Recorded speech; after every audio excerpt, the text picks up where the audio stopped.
Hello everyone, welcome back to Beatles Bible. Today we invite you to step into a pivotal moment in music history, where four visionaries dared to push the boundaries of sound and storytelling, the creation of the Beatles Revolver.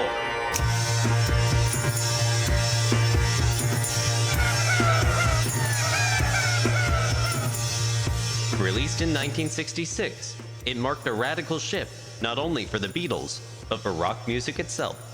With this album, they left behind the familiar confines of pop and embarked on an ambitious journey of experimentation, blending bold lyrics with innovative studio techniques. Join us as we uncover the magic behind the melodies, the recordings, the stories, and the people that redefine what an album could be.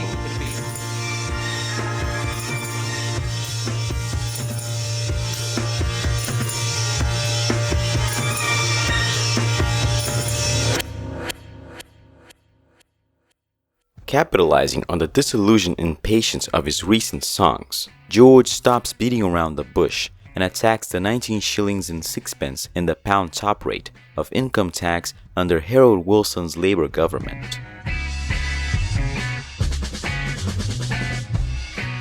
At this stage, George was more business-minded than his colleagues and had just realized how much of the group's income was being drained off by the Treasury.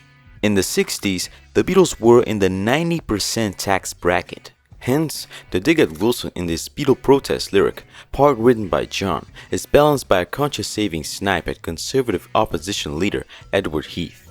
George has always been open about his inspiration for Taxman.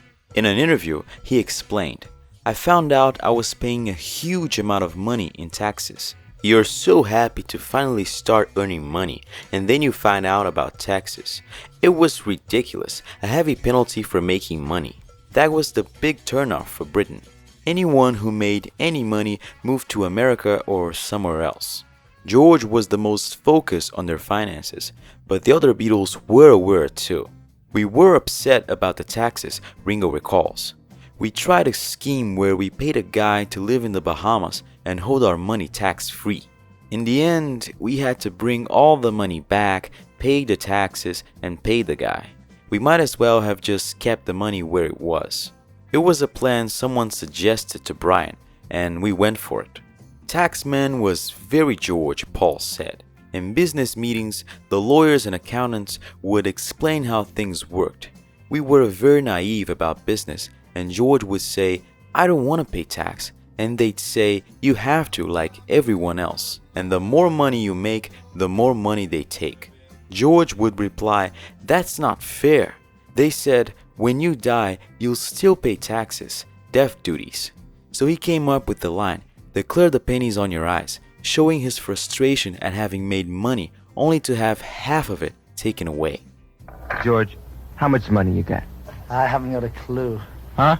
It would be easier to ask Internal Revenue because they seem to have it all. You see, it depends. If you're talking about how much have I got in my pocket, how much have I got personally in the bank, that is my money that I paid tax on, how much money is in the company. I mean, so really, the point of it is, there's a lot of money about, but it all is owned by somebody else in a way, you know? George was thinking a lot about taxes at a time when he was trying to prove himself as a songwriter in the Beatles.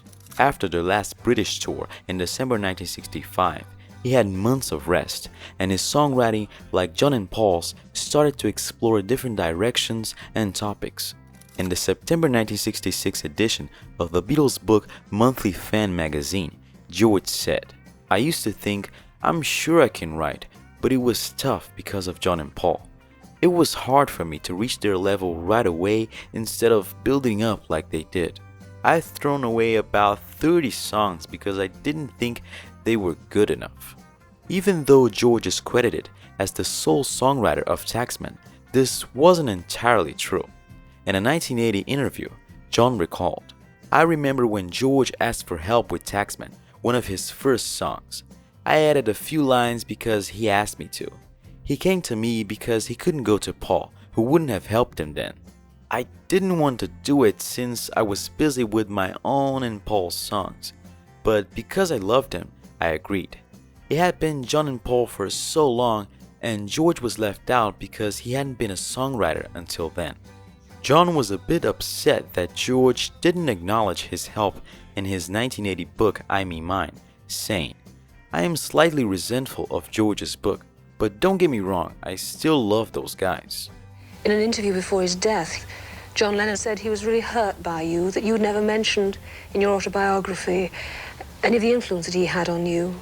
He was annoyed because I didn't say that he had written one line of the song Taxman.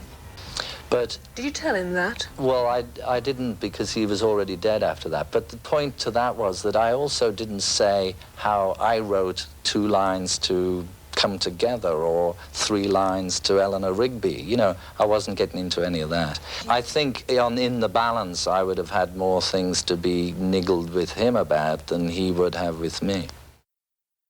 On April 20th, 1966, the Beatles entered EMI Studio 2 to start working on 2 new songs for their album. George taught the others Taxman from scratch. After take 4, they discussed the song's structure, with Ringo noting, "That middle 8 doesn't seem right." After 12 hours of work without any final recordings, they called it a night, but were excited to continue the next day. On April 21st, they focused entirely on Taxman, which was unusual for one of George's songs. Engineer Jeff Emmerich reveals, "George Martin always seemed a bit concerned about both the quality of Harrison's compositions and the amount of time being spent on them, which tended to make Harrison a bit self-conscious. After discussing and rehearsing the arrangement, they recorded the rhythm track, George on electric guitar, Paul on bass, and Ringo on drums. John did not play on this rhythm track. They decided to record overdubs onto take 11, the best version. The overdubs included George singing lead vocals and John and Paul providing harmony during the "Yeah, I'm the Taxman" lines. Paul started the overdub with a croaky voice, similar to his intro for the 1975 track "Listen to What the Man Said," to count off the song, while other incidental sounds and coughs were heard in the background, this being retained to introduce the song as well as the album. What's interesting is that they included the "Taxman!" exclamation twice, imitating the US hit Batman theme by the Markets, which got to number 17 in America the previous month. The Beatles were familiar with this song, and both tracks have a similar style. Jeff Emmerich explains, "There was a bit of tension on that session though, because George had a great deal of trouble playing the solo. In fact, he couldn't even do a proper job of it when we slowed the tape down to half speed. After a couple of hours of watching him struggle, both Paul and George Martin started becoming quite frustrated.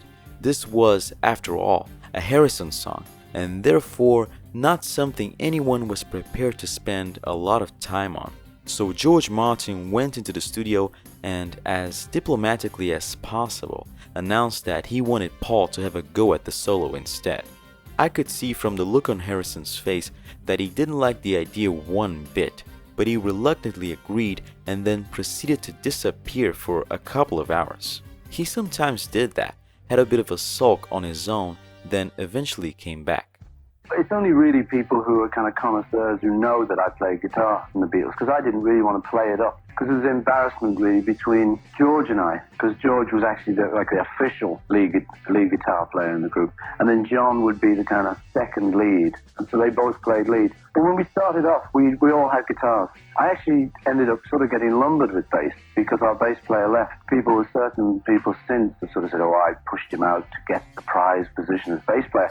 Bass player was a lousy position in the group. It was the fat boys that played bass. You know, it's like, oh. And so I didn't really want to play bass at all. And I did play guitar, and I still do. So yeah, 1 or 2 solos I played on. 1 or 2 George maybe either couldn't get much of an idea of what to play, or I had a very definite idea, so I'd say, "Do you mind if I play this one?" It caused a little bit of friction. It's easy to see why George would be upset about being replaced as the lead guitarist on his own song. However, in 1987, he accepted. "I was pleased to have Paul play that bit on Taxman. If you notice, he did a little Indian bit on it, for me." Emmerich adds, Paul's solo was stunning in its intensity. His guitar playing had a fire and energy that his other bandmates rarely matched, and he nailed it in just a take or two. If we earn $10 million in America, after the American government taxes, what's left that comes back, we get taxed like 95%. Out of £1 million, then to pay all the taxes and all this and that on it, I'd end up with 80,000 and the government would have £920,000. So because we were set up when we were kids in a situation where we paid maximum for everything. Taxman is a political song about the Beatles' financial concerns from decades ago, but it still feels relevant today. Many people still identify with the idea that they shouldn't have to give up a significant amount of their hard-earned money to a government that they disagree with, and this sentiment will likely never go away. Do any of you have plans to record on your own? We do at home. We might. In fact, we have done, I think. Well, Eleanor Rigby was Paul on his own, and we were just drinking tea.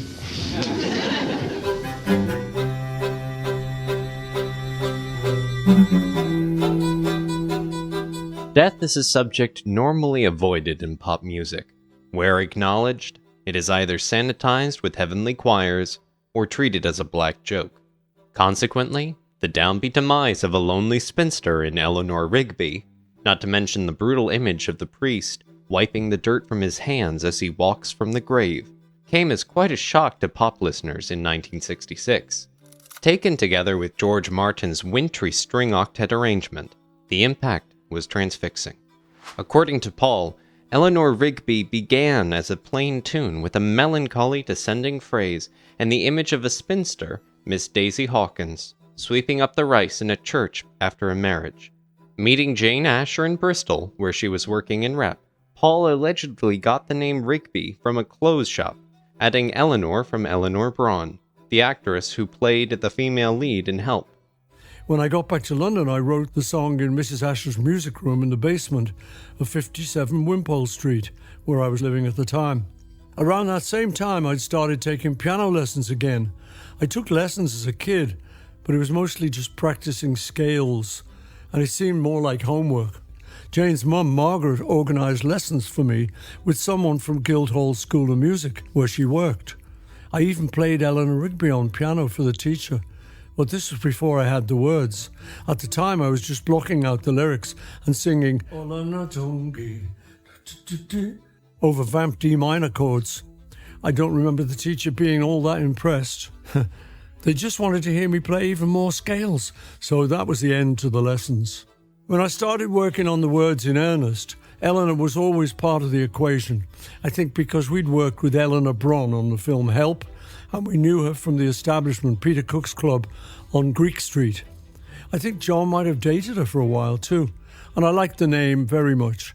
The song itself was consciously written to evoke the subject of loneliness, with the hope that we could get listeners to empathize. Although the song was still in its early stages, Paul wasn't fond of the name Daisy Hawkins. However, he had enough of the song's structure to share it with others, including his friend and fellow musician, Donovan Leitch. Since Donovan lived nearby in Maida Vale, Paul stopped by and gave him a first listen. One day I was on my own in the pad, running through a few tunes on my Ur tape recorder, Donovan remembers. The doorbell rang. It was Paul on his own. We jammed a bit. He played me a tune about a strange chap, the protagonist, called Ola Natunji, blowing his mind in the dark with a pipe full of clay, no one can say. The words hadn't yet come out right for him. Regarding the name of the main character, Paul relates, but I wasn't comfortable with the name Miss Hawkins. I didn't think it sounded real enough. I knew I could do better then. I wanted a really nice name that didn't sound wrong. It had to sound like someone's name, but different enough and wasn't just Valerie Higgins, you know. It had to be a little more evocative. I'm always keen to get a name that sounds right. Now for a serendipitous twist, Paul relates. Seems that up in Woolton Cemetery, where I used to hang out a lot with John, there's a gravestone to an Eleanor Rigby. In the 80s, a gravestone was discovered in the cemetery of St. Peter's Parish Church in Woolton, Liverpool. This site was only a short distance from where John and Paul had their first encounter back in 1957. It was either complete coincidence or in my subconscious, Paul continues.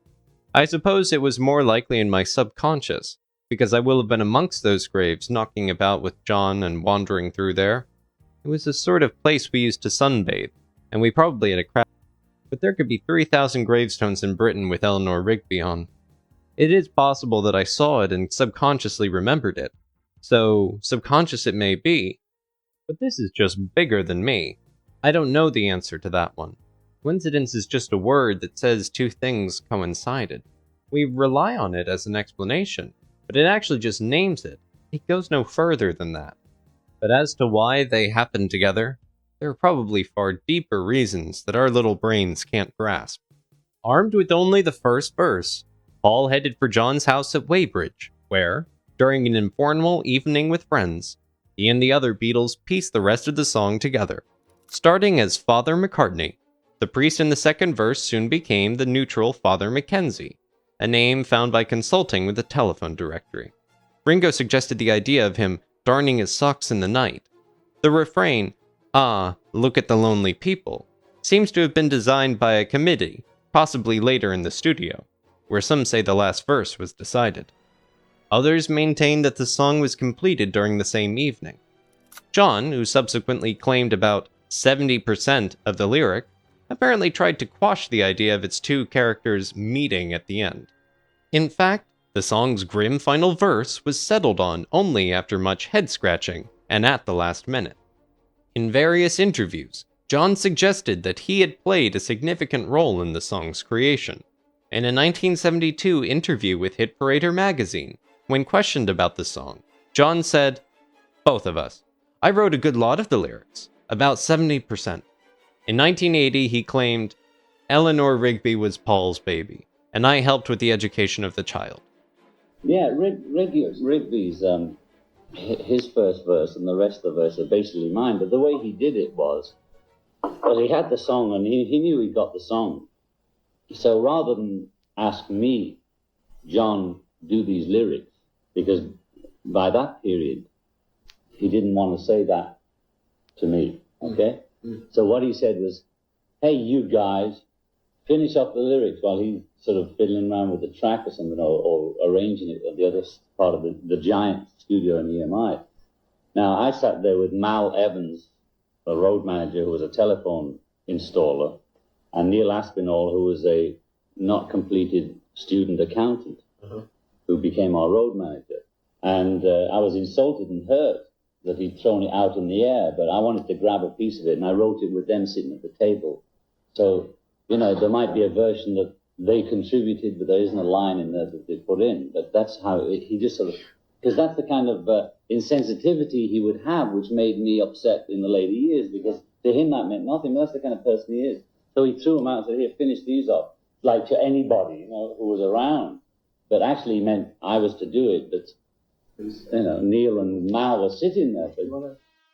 Pete Shotton, a close friend who was present during the songwriting session, remembered the specifics. Most of the song was written in John's music room at his house in Kenwood during one of my weekend visits. The other three Beatles and their wives had come over for dinner, and after which, we all gathered around the television in Sin's beloved library. This particular night, John grew bored with the TV program. He said, "Let's go upstairs and play a bit of music." Paul, George, and Ringo duly followed John upstairs to a room adjoining his little recording studio.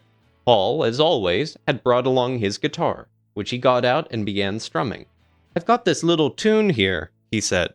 "It keeps popping into my head, but I haven't gotten very far with it." Then he sang the beginning of Eleanor Rigby. We all sat around, making suggestions, throwing out the odd line or phrase. All of us, that is, except for the Beatle who had proposed the session in the first place. Another concern was the lyrical content of the final verse.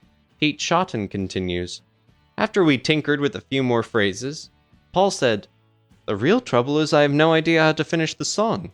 I said, 'Why didn't you have Eleanor Rigby dying and have Father Mackenzie doing the burial service for her?' That way you'd have the two lonely people coming together in the end, but too late. John then piped in with his first comment of the entire session. I don't think you understand what we're trying to get at, Pete. All I could think of to say was, F you, John. Paul packed his guitar away, and we all wandered out of the room. Even after George produced a joint to lighten up the mood, I continued to feel more than a little bit uptight about John's unwanted sarcasm. Maybe my great suggestion hadn't been so great after all, though John was to take credit in one of his last interviews for most of the lyrics. My own recollection is that Eleanor Rigby was one Lennon-McCartney classic in which John's composition was virtually nil. Part of it we worked on together, the lyrics too, if you want to get into that song, because he had the first lines about Eleanor Rigby picks up the rice in the church when there's nobody there. And we worked in a room together on it somewhere to finish off a verse and a bit, and then the rest of it was finished off in the studio with me sitting at the table thinking, how dare he throw it in the air like that? Yeah. Would he envision the theme? This is about loneliness and... Oh, he had the whole thing about Eleanor Rigby sits in the rice of the church with the red in his bin. What's that? Lives in a dream. I don't know if he had lives in a dream, but that was the theme, you know, and he had the story, knew where it was going, so he only had the first verse, he didn't have the middle eight. Oh, look at all the lonely people, that bit, which was sort of, and they settled on that, he and George Harrison were settling on that as I left the room, and I turned around and said, that's it! To confirm that some of the song's lyrics were indeed finished in the recording studio, Hit Parader magazine asked producer George Martin in 1971 to clarify the confusion surrounding the song's writing process. I had assumed that it was all Paul, he replied, adding, in fact, I do remember, actually at the recording, Paul was missing a few lyrics and wanting them, and going around and asking people, what can we put in here? And Neil and Mal were coming up with suggestions. Pretty petty, really. Everyone contributed things occasionally. Another intriguing comment came from Paul himself in a conversation with the Beatles' official biographer, Hunter Davies. This was later published in the 1985 edition of The Beatles, the authorized biography, where Paul stated, I saw somewhere that he, John, says he helped on Eleanor Rigby. Yeah, about half a line. Author Barry Miles concurs. It seems as though John backed himself into a corner and couldn't find a way to save face, because a less likely John Lennon composition would be hard to find. After hearing Paul play this beautiful song on acoustic guitar, Jeff Emerick reveals, George Martin felt that the only accompaniment that was necessary was that of a double-string quartet, 4 violins, 2 violas, and 2 cellos. Paul wasn't immediately enamored of the concept. He was afraid of it sounding too cloying, too Mancini. But George eventually talked him into it, assuring him that he would write a string arrangement that would be suitable. Okay, but I want the strings to sound really biting, Paul warned as he signed off on the idea. Not long after George Martin was introduced to the song, he and Paul met at Martin's house to work on the arrangement, much like they had done the previous year with Yesterday. Paul came around to my flat one day, and he played the piano, and I played the piano, Martin remembers, and I took a note of his music. I was very much inspired by Bernard Herrmann, and a particular score he did for the Truffaut film, Fahrenheit 451. That really inspired me, especially the strident string writing. When Paul told me he wanted the strings in Eleanor Rigby to be doing a rhythm, it was Herrmann's score which was a particular influence. Yeah, I brought it in like Eleanor Rigby,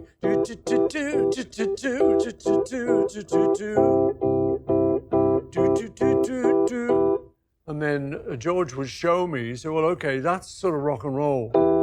It's all pretty much in one octave." But he would then say, "Okay, so the cello would go there, and then the viola would go there, and then." So he would separate all the notes. Yeah. And that's a fabulous orchestration that he did. And this doesn't have the piano in it. You wrote it on the piano and then decided to... Yeah, that was the thing, because, yesterday there'd just been the one guitar. Yeah. So we decided we'd kind of try and go a little bit further. Yeah. And just have this. And then I would sing to this, so I'd show George the chords. he would then transpose it. And then George would talk to the musicians, sort of say, dum, dum, dum. I want it kind of really bam, bam, quite bright, staccato, dun, dun, dun, dun. And they got into it. Yeah. They loved it, you know. It's a nice little arrangement on its own. Yeah. And then I sang it, and I didn't think I was singing it well. I remember talking to George, I'm not singing this. He said, no, it's okay. You do. It's good. And he was calming me down. And then we double-tracked it. I think probably because I didn't think I'd sung it well. So they were letting double-track it. We cover any sins. When you first heard it played by the octet, what was the feeling like? It was very exciting, actually. Downstairs in Abbey Road, the 8 guys assembled, and they did it live. Did you listen from the control room? Do you remember? Yeah. I would kind of go down and say hi and, you know, listen to it down there. Yeah. Which is always nice first. Yeah. Then you go up and see what the engineers are making of it. Yeah. You know, they'd put it all together, put the right little bits of fairy dust on it. Yeah.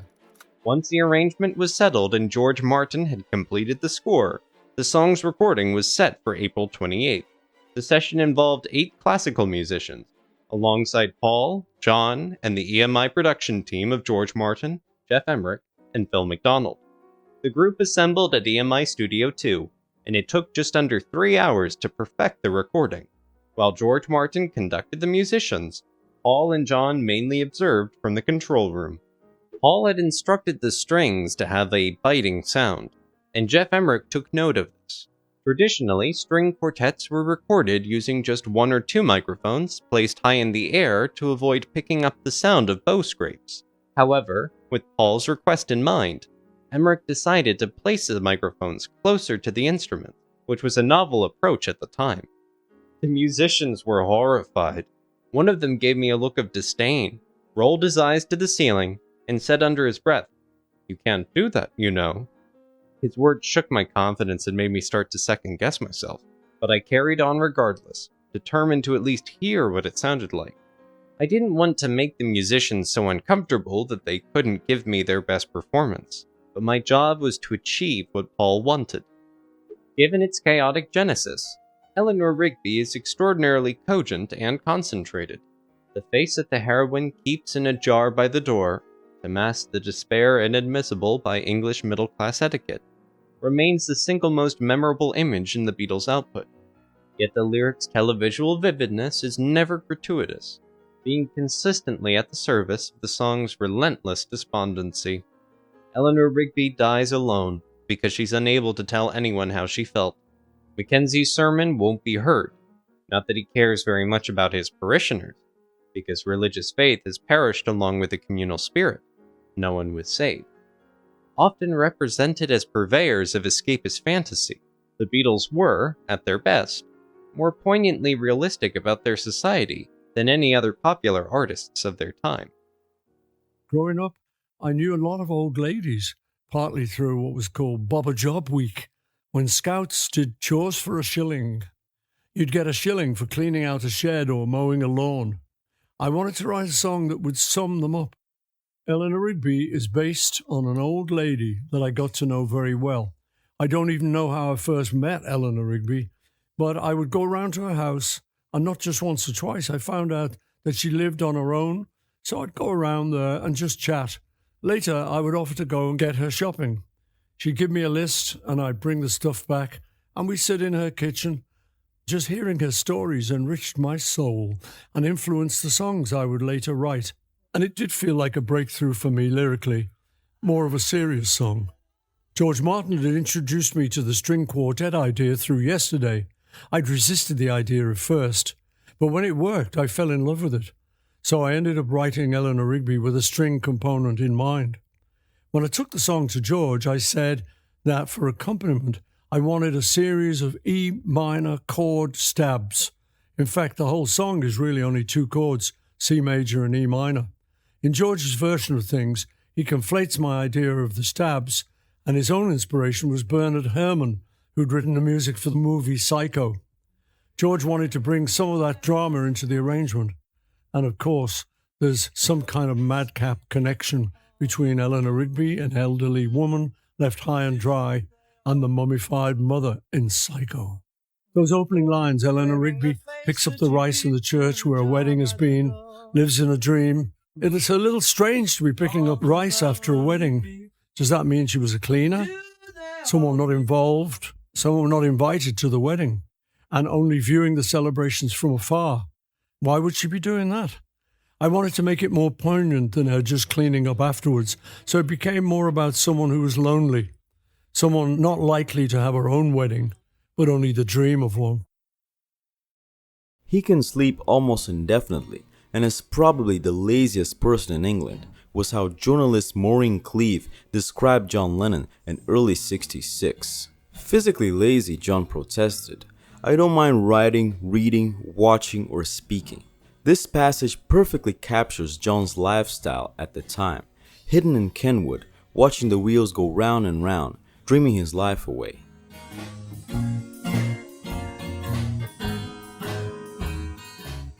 It was not uncommon for Paul to wake him up for a writing session. Often, he would be John's morning alarm call.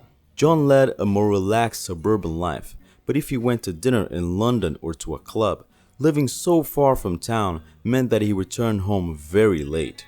Paul would arrive at midday or early afternoon and wake him up, which was how John got the idea for I'm Only Sleeping, someone being awakened against their will and wanting to go back to bed.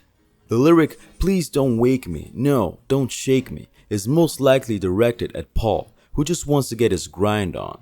That's me dreaming my life away, John once said about the tune. Though John claims he wrote it alone, Paul says in his book many years from now that it was co-written but from John's original idea. One day I led the dance, like Paperback Writer, and another day John would lead the dance, like I'm Only Sleeping. It was nice. We weren't really competitive as to who started the song. It was a nice idea. I'm not being lazy, I'm only sleeping, I'm having a lay. The luxury of all of that was what it was about, Paul said. John and Paul only wrote in between making albums. Not much was put on paper in the months prior, and now it was time to deliver the goods for their new album, Revolver. The only time we've got to do that, when we've got to actually sort of force ourselves to write it, is when we've got an LP coming up or we've got a film coming up or something. Then it's a bit of a drag for the first, say, 2 songs, because you really got to, in fact, the last LP. Wow, we took weeks just trying to get one written, to get back into the swing of it, because we don't write in between LPs normally. Maybe just write sort of 1 or 2, and then we have a great big batch. In the studio, I'm Only Sleeping made its debut on April 27th at 11:30 p.m. on EMI Studio 3. Their actual tiredness after a long day's work was undoubtedly appropriate to the occasion. A yawn from Paul was even added just before the last bridge. We tried to get the vocals to sound like somebody's asleep, which is very difficult, George said. Recording was begun after a break for mixing the tracks already taped for the LP. This was the first such session the Beatles had ever attended until then, an indication of how more concerned they were becoming with the integrity of the new sound they were crafting. In about 24 hours of recording spread over 4 days, they worked hard to obtain the timbres they wanted, using Verispeed to alter frequencies. The thin papery vocals John wanted were obtained by a process of speeding up and down, which ended with the track a semitone below its original key of E minor. The Beatles had done a lot of that by this time. The most important of the effects used was no doubt the very first backwards guitar heard in pop music history, created by George during a painstaking 6-hour session. Having worked out his Indian-style guitar line normally, he had George Martin transcribe it in reverse and then record it, dubbing the result backwards. This effect became irresistible to musicians all across the world, with many eager to imitate it, including Jimi Hendrix in Are You Experienced? Yes, recordings using backward sounds were not invented by the Beatles. Avant-garde composers like Karl-Heinz Stockhausen or John Cage achieved this in the 50s. But it was they who brought this invention to a wider audience. And it was not just reversing tapes either. They were eager to keep pushing the envelope, and with much help from the EMI staff, they took all the time necessary to perfect it. I'm Only Sleeping was one especially tedious session where we all wished we had never come up with the concept of backward sounds, Jeff Emerick once said. George was determined to play a backwards guitar solo on it. At the best of times, he had trouble playing solos all the way through forwards, so it was with great trepidation that we all settled in for what turned out to be an interminable day of listening to the same 8 bars played backwards over and over and over again. According to George, they actually experimented with backwards guitar during the making of Rain on April 14th of that year, though the results were either omitted or buried in the mix. According to Paul, when George was trying to record backwards guitar for I'm Only Sleeping on May 5th, the tape operator put the tape on tails out, which impressed the Beatles when they heard it. It played backwards, Paul said, as if this was the first time they heard backwards guitars. He continued, "What the hell's going on? Those effects! Nobody knew how those sounded then. We said, my God, this is fantastic. Can we do that for real?" So George Martin, being open to ideas like that, said, "Yes, sure, I think we can do that." So that was what we did, and that was where we discovered backwards guitar. It sounds like something you couldn't play. John got a spool of tape of the rough mix of the backing track to I'm Only Sleeping, and he didn't realize because the tape was tails out, and they just stuck it on a reel, and he put it on his tape machine and threaded the tail in forward and got it backwards. That's when he came in the next day and said, "Oh, yeah, backwards." And then we made him turn the tape over, play it backwards, and we all played, I think John and I, or Paul and I, played guitars, just like random notes on the guitars. And then we turned the tape back over to see what we had, and that was like the first time we had a backwards solo. The Beatles were clearly not interested anymore in simulating their live sound in the studio, instead creating a sonic environment for each track. In November 2022, the Beatles produced an animated video for I'm Only Sleeping to coincide with the reissue of Revolver, and it won Best Music Video at the Grammy Awards. Oh yes, these songs. Do you prefer writing at night? Are you night workers? No, any time really. You know, when you're awake.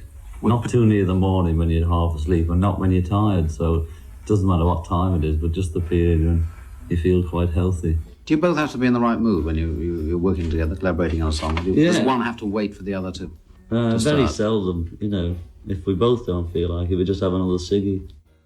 John must have liked I'm Only Sleeping quite well, as he wrote a sequel, if you will, years later, Watching the Wheels. He was often accused of being lazy, perhaps compared to someone like Paul, but with a career as prolific as his and only 40 years of life, you could hardly call him that. Perhaps he was not the lazy one, and it's us who are moving too fast for no reason at all. I haven't learned to play the sitar. I mean, Ravi Shankar hasn't learned to play it. He's been playing it 35 years.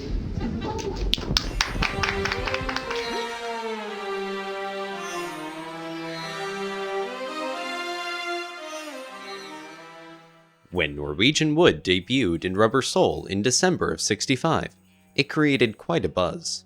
Word quickly spread that the distinctive lead melody was played on an Indian instrument, the sitar. While the song was beautifully crafted and performed, it was the sitar's unique sound that grabbed the listener's attention.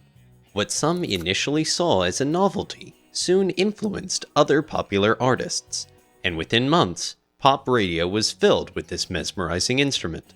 Even guitarists began mimicking its sound, as heard on the Byrds' 8 Miles High and the Yardbirds' Shape of Things in early 1966. During the same period, Donovan used a real sitar on his Sunshine Superman album. However, these tracks still treated the sitar as an exotic addition to Western music. With Love You Too, the Beatles went a step further, blending the sitar with authentic Indian classical music. This song marked a shift, proving the sitar wasn't just a passing trend, but a reflection of the band's deepening fascination with Eastern culture. Love You Too was one of the first tunes I wrote for sitar, George explains. Norwegian Wood was an accident as far as the sitar part was concerned. I wrote Love You Too on the sitar because the sitar sounded so nice and my interest was getting deeper all the time. I wanted to write a tune that was specifically for the sitar. To me, it is the only really great music now, and it makes Western 3 or 4 beat type stuff seem somehow dead. You can get so much more out of it if you are prepared really to concentrate and listen. It hit a certain spot in me that I can't explain, but it seemed very familiar to me. The only way I could describe it was, my intellect didn't know what was going on, and yet this other part of me identified with it. It just called on me. Most people don't realize that making a record is much like shooting a film, recalls Jeff Emmerich. There are long periods of boredom and waiting around while technical details are attended to and parts worked out, interspersed with moments of creative spark. Naturally enough, my memories of the making of Revolver consist largely of those moments. One example was the time that George brought in some local Indian musicians to play on his song, Love You Too.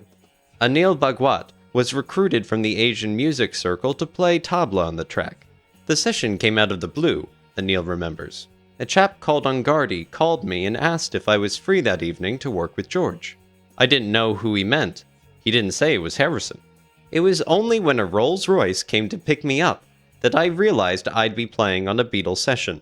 When I arrived at Abbey Road, there were girls everywhere with thermos flasks, cakes, sandwiches, waiting for the Beatles to come out.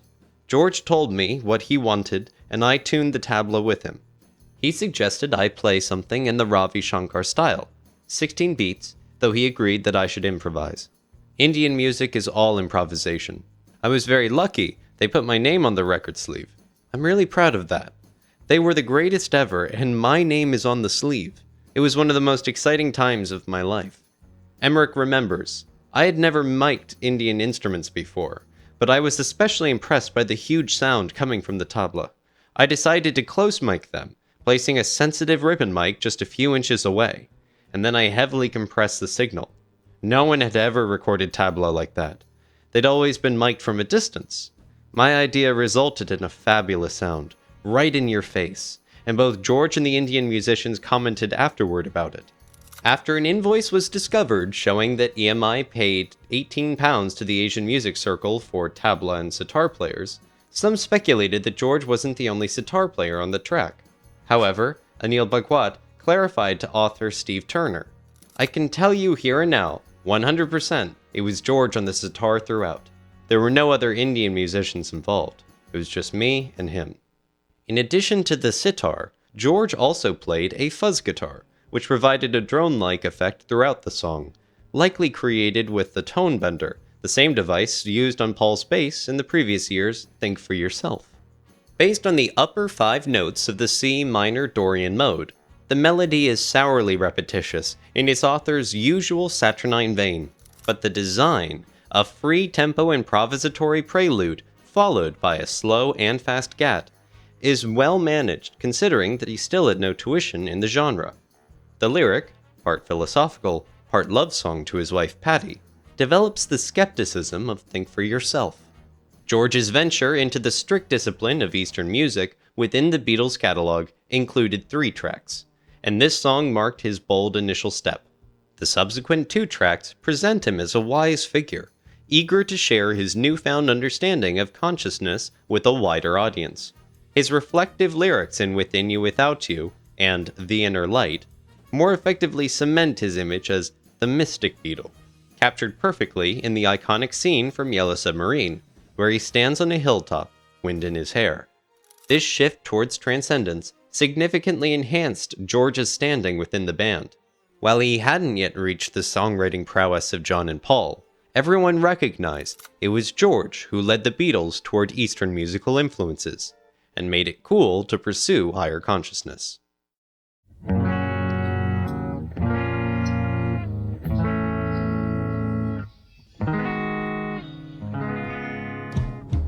In June of '66, Paul visited John at his Kenwood home to work on some songs.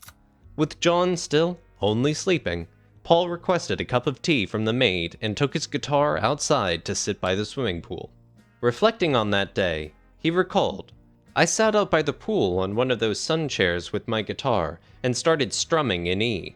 By the time John had woken up, Paul had already composed most of a song, which they then brought indoors to finish. While John might have contributed a few final words, Paul noted, "But it's very me. It's one of my favorite songs that I've written, so I would credit that pretty much 80-20 on that one." John later acknowledged that the song was predominantly Paul's work. "Here, There, and Everywhere was Paul's song completely," he said, and even called it one of my favorite songs of the Beatles. Interestingly, Paul's book of the lyrics suggests that John might have had a hand in crafting the opening lyrics. In coming up with lyrics to Here, There, and Everywhere, we were trying to emulate the openings of some of our favorite old songs that had a completely rambling preamble. Think of Anything Goes. There's a preliminary section to that Cole Porter song that seems to have absolutely nothing to do with it. Times have changed, and we've often rewound the clock, since the Puritans got the shock when they landed on Plymouth Rock. That's what lies behind the lines, "To lead a better life, I need my love to be here." Since Paul here uses the word "we" when describing this preamble, it could be construed as meaning John helped him write this section. It always reminds me in structure of a great Cole Porter song, Cheek to Cheek, which Fred Astaire sang. And it starts off heaven, I'm in heaven, it goes through it. And then in the middle, it goes a lot to God, dancing, but it takes me back to heaven. And it's so neat the way it just wraps itself up. But I always thought, wow, that's a great trick, you know. So Here, There, and Everywhere does that. Here, first verse. Second verse. There, third verse. Everywhere. And leading me back to here, you know. That was what attracted me. And then I think that wouldn't have been enough to make it my favorite song. But I think it's got a nice melody. Their assistant road manager, Mal Evans, also made his contribution to the song. Mal remembers, "Paul came in with a smile from ear to ear. He sits down, plays it for us, and sings it. And the line I came up with was, 'Watching her eyes, hoping I'm always there.' I'm very eye-conscious." McCartney revealed in a 1974 Rolling Stone interview that the song was supposed to be a Beach Boys song, but you wouldn't have known. The song's inspiration appears to be the result of a promotion of the Beach Boys' album Pet Sounds that John and Paul, and Keith Moon, among other musicians and various journalists, were treated to by the band member Bruce Johnson at the Waldorf Hotel in London on May 17, 1966, the day after its US release. I took an American version of Pet Sounds in May of '66 to England, and then Keith Moon and I hit it off, and I had a couple of people meeting me, and Keith had brought Lennon and McCartney over to the hotel. And we were able to sit down, now check this out, and I put it on my record player. So I was able to play the mono, which sounded great, and then we played it through, and then we played it again. And Lennon and McCartney, they were awesome. They were so polite and cool and loved the music. It was a great experience. Usually it's don't shoot the messenger.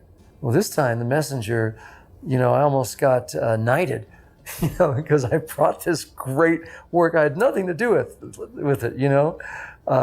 It's like someone rolls up the new Rolls-Royce Ghost, and someone has a camera, and I go, you know, take a bow for the car coming up. Apparently, the vibe of Wouldn't It Be Nice crept into Here, There, and Everywhere on the Revolver album. It's widely believed that Sgt. Pepper's Lonely Hearts Club Band was inspired by Pet Sounds, but Paul clarified, "It's hard to beat the fact that Here, There, and Everywhere was influenced most immediately by the Beach Boys' God Only Knows from Pet Sounds. What's really interesting is that God Only Knows was itself inspired by Brian Wilson's repeated listening to our songs on Rubber Soul. God Only Knows, as heard at this listening party, was quickly assimilated by Paul and incorporated into Here, There, and Everywhere for the current album that they were wrapping up at the time. With Brian's track still ringing in Paul's ears a couple of weeks or so later, he took to emulating these innovative chord structures and melody lines while relaxing at John's pool. The recording took 3 days total, with particular attention given to the texture and its 3-part backing vocals, which, arranged by George Martin, follow a block harmony sequence.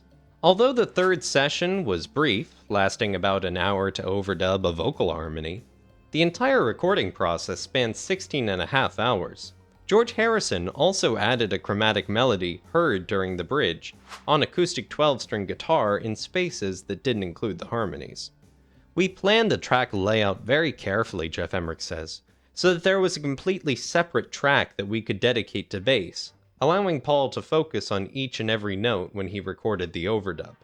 Significant time was spent perfecting the Beach Boys-inspired harmonies, with George Martin arranging and guiding the process. Emerick noted, George's real expertise was in vocal harmony work, and there's no doubt about that. That is his forte, grooming and working out these great harmonies. However, George Martin modestly described the harmonies as simple, saying, "There's nothing very clever, no counterpoint, just moving block harmonies, but very effective." During the rhythm track recordings, John only participated in backing vocals and finger snaps, leaving the instrumental work to the other three. Paul then recorded his stunning lead vocals. He remembers this vocal session. "When I sang it in the studio, I remember thinking, I'll sing it like Marianne Faithfull, something no one would ever know. You get these little things in your mind. You think, I'll sing it like James Brown might. But of course it's always you that sings it. But in your head there's this little James Brown for the session. If you can't think how to sing the thing, that's always a good clue. Imagine Aretha Franklin to come and sing it. Ray Charles is gonna sing it." So that one was a little voice. I used an almost falsetto voice and double-tracked it. My Marianne Faithfull impression. Paul's vocals were then slowed down on the tape to sound sped up on the playback. Interestingly, Mal Evans described Here, There, and Everywhere in his diary as a lovely song, adding, he, Paul, thinks it's too fruity. I don't. The mandolin-like guitar tone was created using a Leslie speaker, and in the final bars, it was given a horn-like sound with the help of a volume pedal. The song is cleverly arranged, beginning with a 3-bar intro that subtly introduces its G, B-flat major key. George Martin later expressed that Here, There, and Everywhere was his favorite Paul McCartney song, adding, "It is probably his as well, so writing a special arrangement for one of my favorite voices was a daunting proposition."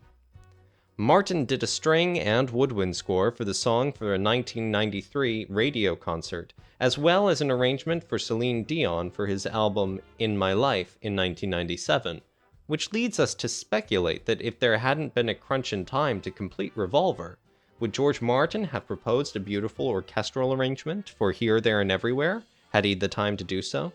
God only knows. Over the years, Paul expressed how strongly he felt about Here, There, and Everywhere. In many interviews, people say, "Which is your favorite tune?" And I'm often tempted to say, Yesterday, because it arrives so magically. But I like this one. In fact, if pushed, I would have to say that Here, There, and Everywhere is my own favorite of all my songs. So now, when I sing it, I look back at it and I think, the boy's not bad. And I was rooming with John in the hotel we were staying at, and it was a cassette, I think, in those days, of the album. Yeah. And we played Here, There, and Everywhere, and he said, whoa. That's good. That's a really great song, you know. He Were you didn't say your flabbergasted? songs. Yeah, because he never complimented me like that. Because we're guys. Yeah, I guess. We're Liverpool guys, you know. You don't want to be seen to be groveling. And yeah, but it does liberate you in a sense when your writing partner kind of goes, you know, hey, that's really good. It was really nice. I remember it to this day, you know, exactly where I was when he said it. It was great. Yeah, it really gave me a lot of confidence in that song and in my writing. Yes. But you didn't generally do that kind of thing. You know, you never sat around and sort of said, I love you, man. Right, you know, no. Would have been weird. We were trying to write a children's song. That was the basic idea, and there's nothing more to be read into it than there is in the lyrics of, you know, any children's song. Sparky, you know, it's the same kind of thing.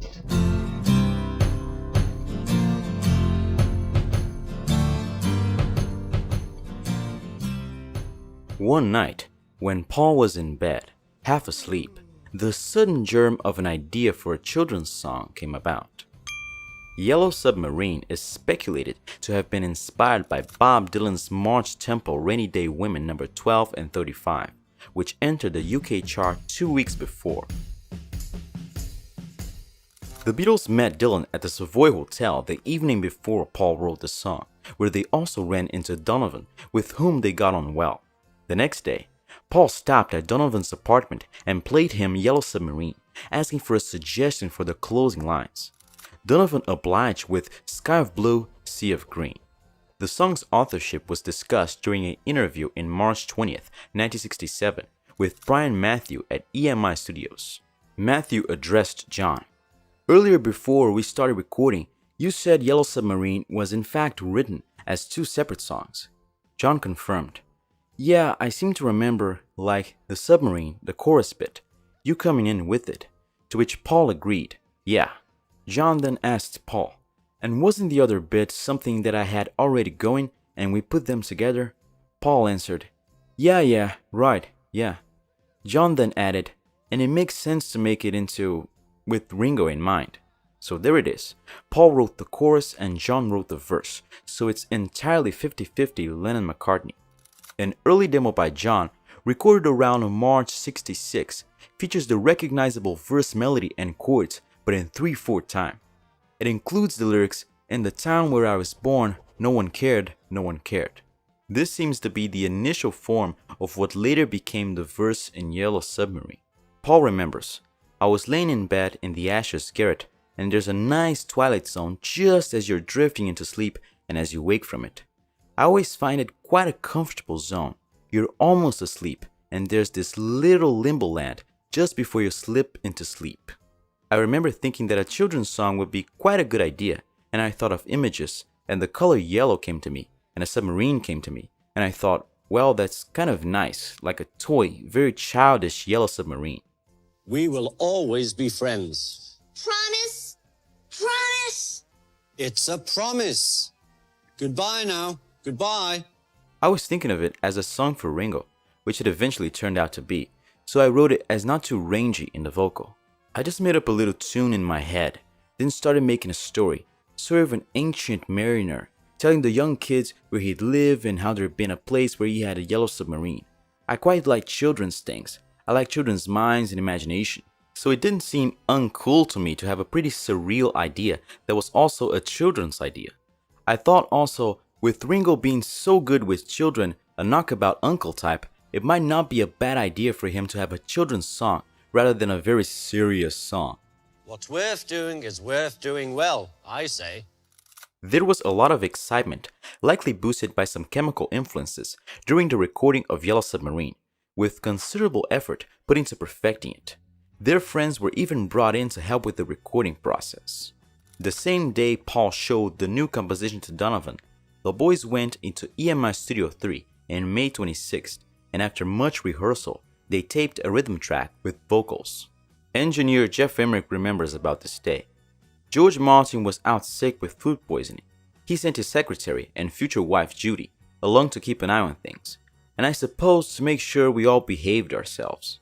She sat in George's place at the console making sure that the Beatles got everything they wanted, while I took the helm. George Martin's absence clearly had a liberating effect on the four Beatles. They behaved like a bunch of schoolboys with a substitute teacher filling in. It looks like supercars getting out of control, Roy. I will be pleased to see the Earthmen disintegrated. Okay. As a result, there was a lot of clowning around that evening, silliness that Martin would not have tolerated, and so rehearsals took a lot more time than the session itself. When Paul first ran the song down on piano, it sounded to my ears more like a children's song than a pop track, but everyone was enthused and got down to work. Paul reveals, there were funny little grammatical jokes we used to play. It should have been, every one of us has all he needs, but Ringo turned into, every one of us has all we need. So that became the lyric. It's wrong, but it's great. We used to love that. They then returned a week later in June 1st to throw a party in Studio 2 and overdub sound effects. After that first night of working on Yellow Submarine, the Revolver sessions were suspended for nearly a week because of George Martin's illness. Jeff Emmerich comments, when we finally returned to the studio, a recovered George was back in the producer's chair. But despite his return, that was the day the lunatics really took over the asylum. John stated, we virtually made the track come alive in the studio. With George Martin now available, drawing from his experience as a producer of comedy records, they explored EMI's trap room for noise-making gadgets like chains, whistles, hooters, hoses, handbells, and old tin bath. John, in his element, filled a bucket with water and blew bubbles in it while the band's chauffeur, Alf Bignell, rattled chains in the bath. Additional effects were sourced from old records, including a brass band march snippet that George Martin cleverly spliced into the last 2 bars of the second verse. For the middle section, John and Paul stepped into the studio's echo chambers to shout random nautical phrases. Once this was finished, it was time for a break. The Beatles joined some famous friends for dinner who had been specially invited. Emmerich recalls, Paul had conceived Yellow Submarine as a sing-along, and so a few of the band's friends and significant others had been invited along for the evening session. By then, everyone was distinctly in a party mood.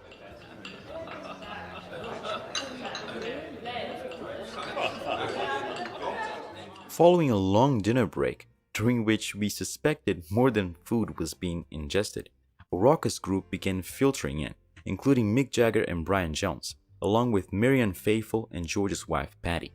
Phil McDonald and I put a few ambient microphones around the studio, and I decided to also give everyone a handheld mic so they could move around freely. There was no way I was going to try to contain that lot. The whole marijuana-influenced scene that evening was completely zany, straight out of a Marx Brothers movie. In total, this process took nearly 12 hours, time well spent to produce this unique and sparkling novelty song.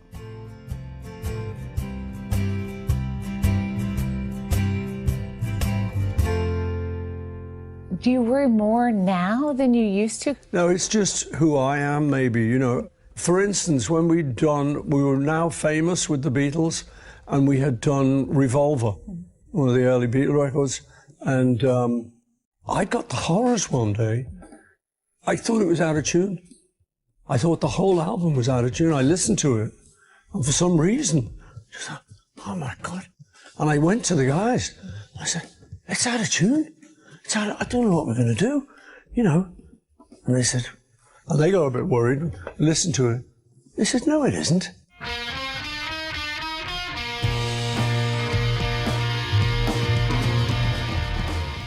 The antithesis of Paul's impeccable neatness, John's anguished she said, is a song of tormented self-doubt, struggling in a lopsided web of harmony and meter. Resembling the jangling mid-tempo style of the Byrds, it draws its inspiration from the day in August 1965 when John took LSD with Robert McGuinn and David Crosby in Los Angeles. That was written after an acid trip in LA during a break in the Beatles tour where we were having fun with the Byrds and lots of girls, some provided by Playboy, I believe, at the time.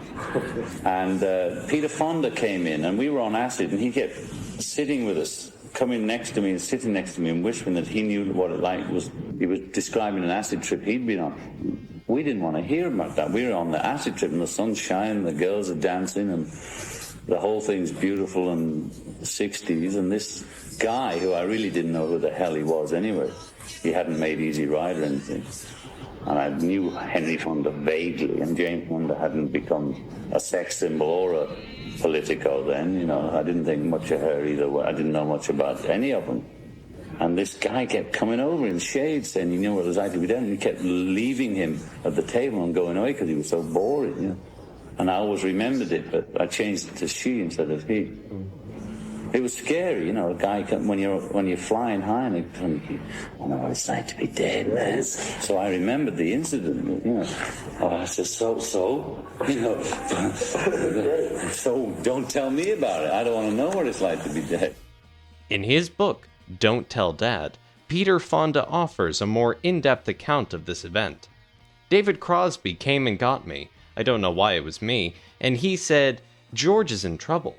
So I had to go over there and say, don't worry about it, George. This is what this drug does. It unlocks the doors of perception. I remember sitting out on the deck of the house with George, who was telling me that he thought he was dying.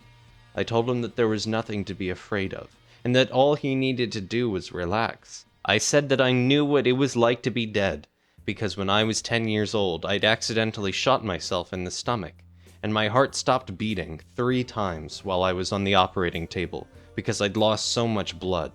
John was passing at the time and heard me saying, I know what it's like to be dead. He looked at me and said, "You're making me feel I've never been born. Who put all that in your head?" When I heard Revolver for the first time, I knew exactly where the song had come from. Due to the Byrds' rising popularity from their performances at Ciro's on the Sunset Strip, they became close with various actors and filmmakers in Hollywood early in their career. George explains, "John and I decided that Paul and Ringo had to have acid, because we couldn't relate to them anymore. The plan was that when we got to Hollywood, on our day off we were going to get them to take acid. We got some in New York. It was on sugar cubes wrapped in tinfoil, and we'd been carrying these around all through our tour until we got to LA. This was John and George's second time trying the drug, and it's worth noting that LSD wasn't illegal at the time. However, their attempt to introduce the experience to their other bandmates wasn't entirely successful.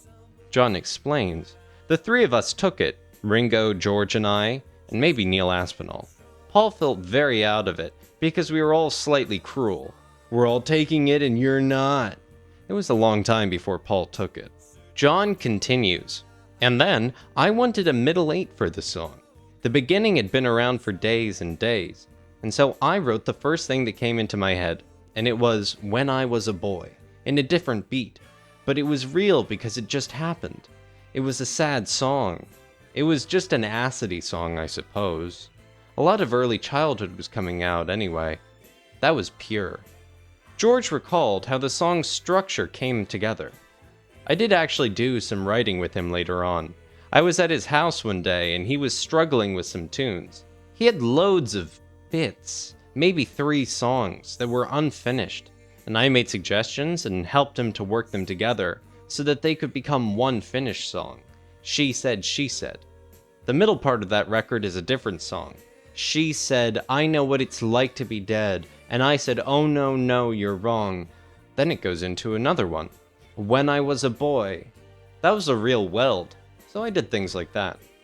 While Paul's name was credited as co-writer, as was typically the case, there's some uncertainty about whether he contributed to its creation. Very much John, Paul relates, adding, it's a nice one. I like the title, She Said, She Said. John brought it in pretty much finished, I think. It wasn't until the very end, when most of Revolver was mixed and ready to be mastered, that someone realized that the album was a song short, Jeff Emmerich remembers. If they were too short, there would be complaints, or worse yet, returns from consumers. Not only was there a release date set, and a hungry public clamoring to hear the finished album, but the Beatles were booked to begin a European tour just days after the sessions ended, so there was no time to spare. The boys had a string of concerts scheduled in West Germany starting on June 24th, 1966, and with this being their final day in the studio, they had to finish the album before heading out. It was at this point that John stepped up with She Said, She Said, a track that wasn't yet fully developed, but with the impending trip to Munich, they were left with no option but to complete it in the studio.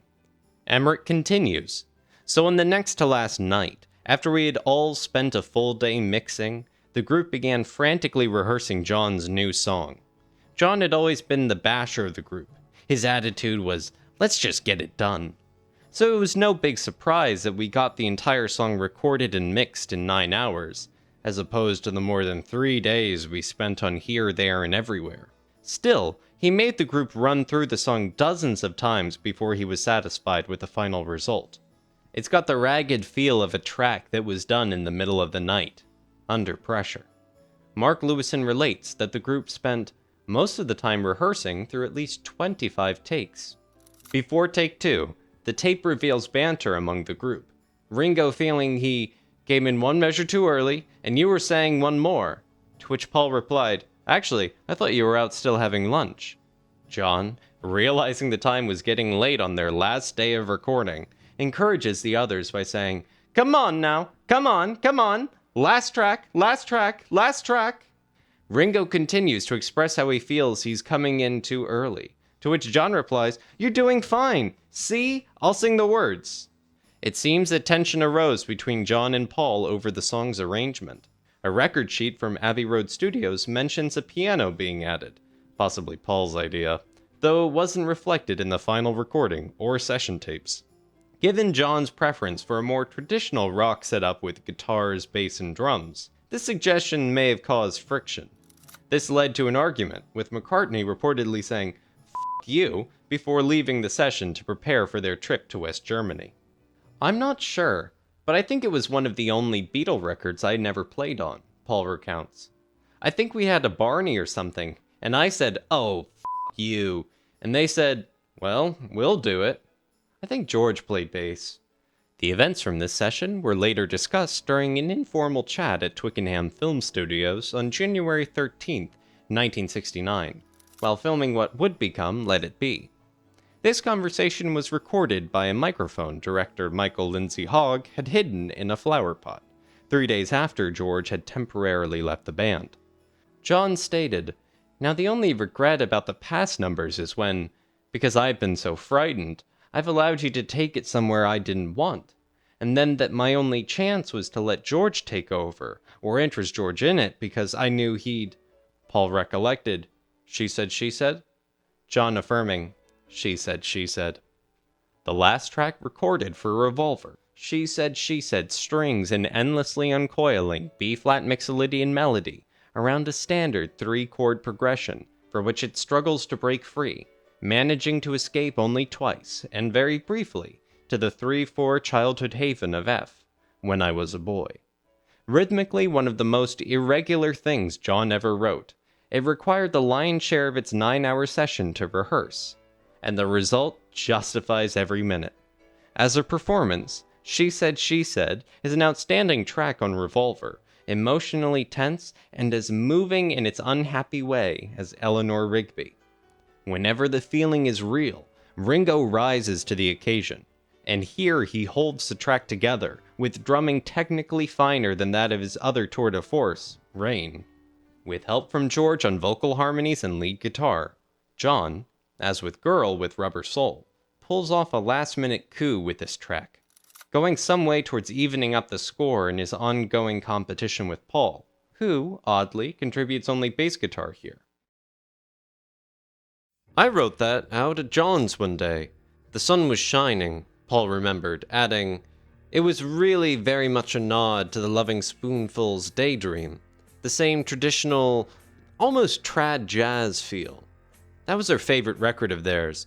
Good Day Sunshine was me trying to write something similar to Daydream."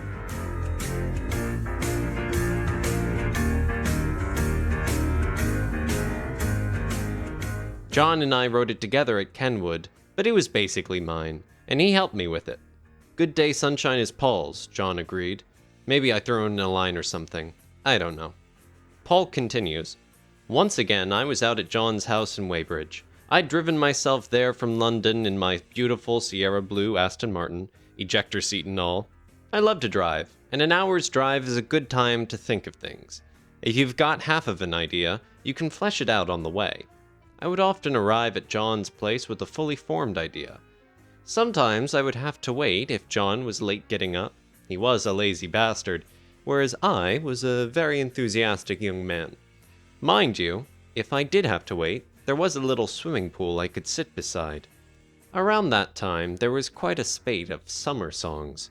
Daydream and Summer in the City by the Loving Spoonful, the Kinks' Sunny Afternoon. We wanted to write something sunny. Both John and I had grown up while the music hall tradition was still very vibrant, so it was always in the back of our minds. There are lots of songs about the sun, and they make you very happy. The sun has got his hat on, or the sunny side of the street. It was now time for us to do ours. So we've got love and sun. What more do we want?" Paul's reference to the trad jazz feel of the song Daydream was, in reality, inspired by a significant influence on the Beatles, the Motown sound. In Steve Turner's book, A Hard Day's Right, John Sebastian, the songwriter for Loving Spoonful, elaborates. "I said, we gotta have a tune like Baby Love by the Supremes. I wrote the song while trying to approximate the Baby Love feel on one guitar. Sometimes you attempt to cop something, and what you come up with is something very much of your own. John and George had met the Loving Spoonful after the band's performance at London's Marquee Club on April 18, 1966, but John Sebastian was unaware that his song had influenced this Beatles track. One of the wonderful things the Beatles had going for them is that they were so original that when they did cop an idea from someone else, it never occurred to you, Sebastian explained. I thought there were 1 or 2 songs that were spoonfuloid, but it wasn't until Paul mentioned it in a Playboy interview that I specifically realized we'd inspired Good Day Sunshine. With most of the Revolver album finished, the Beatles headed into EMI Studio 2 on June 8th and 9th for a marathon 12-hour session to record Good Day Sunshine, which was labeled as A Good Day Sunshine on the tape box. This was the third and final track recorded for the album. The band spent a considerable amount of time perfecting the arrangement through extensive rehearsals.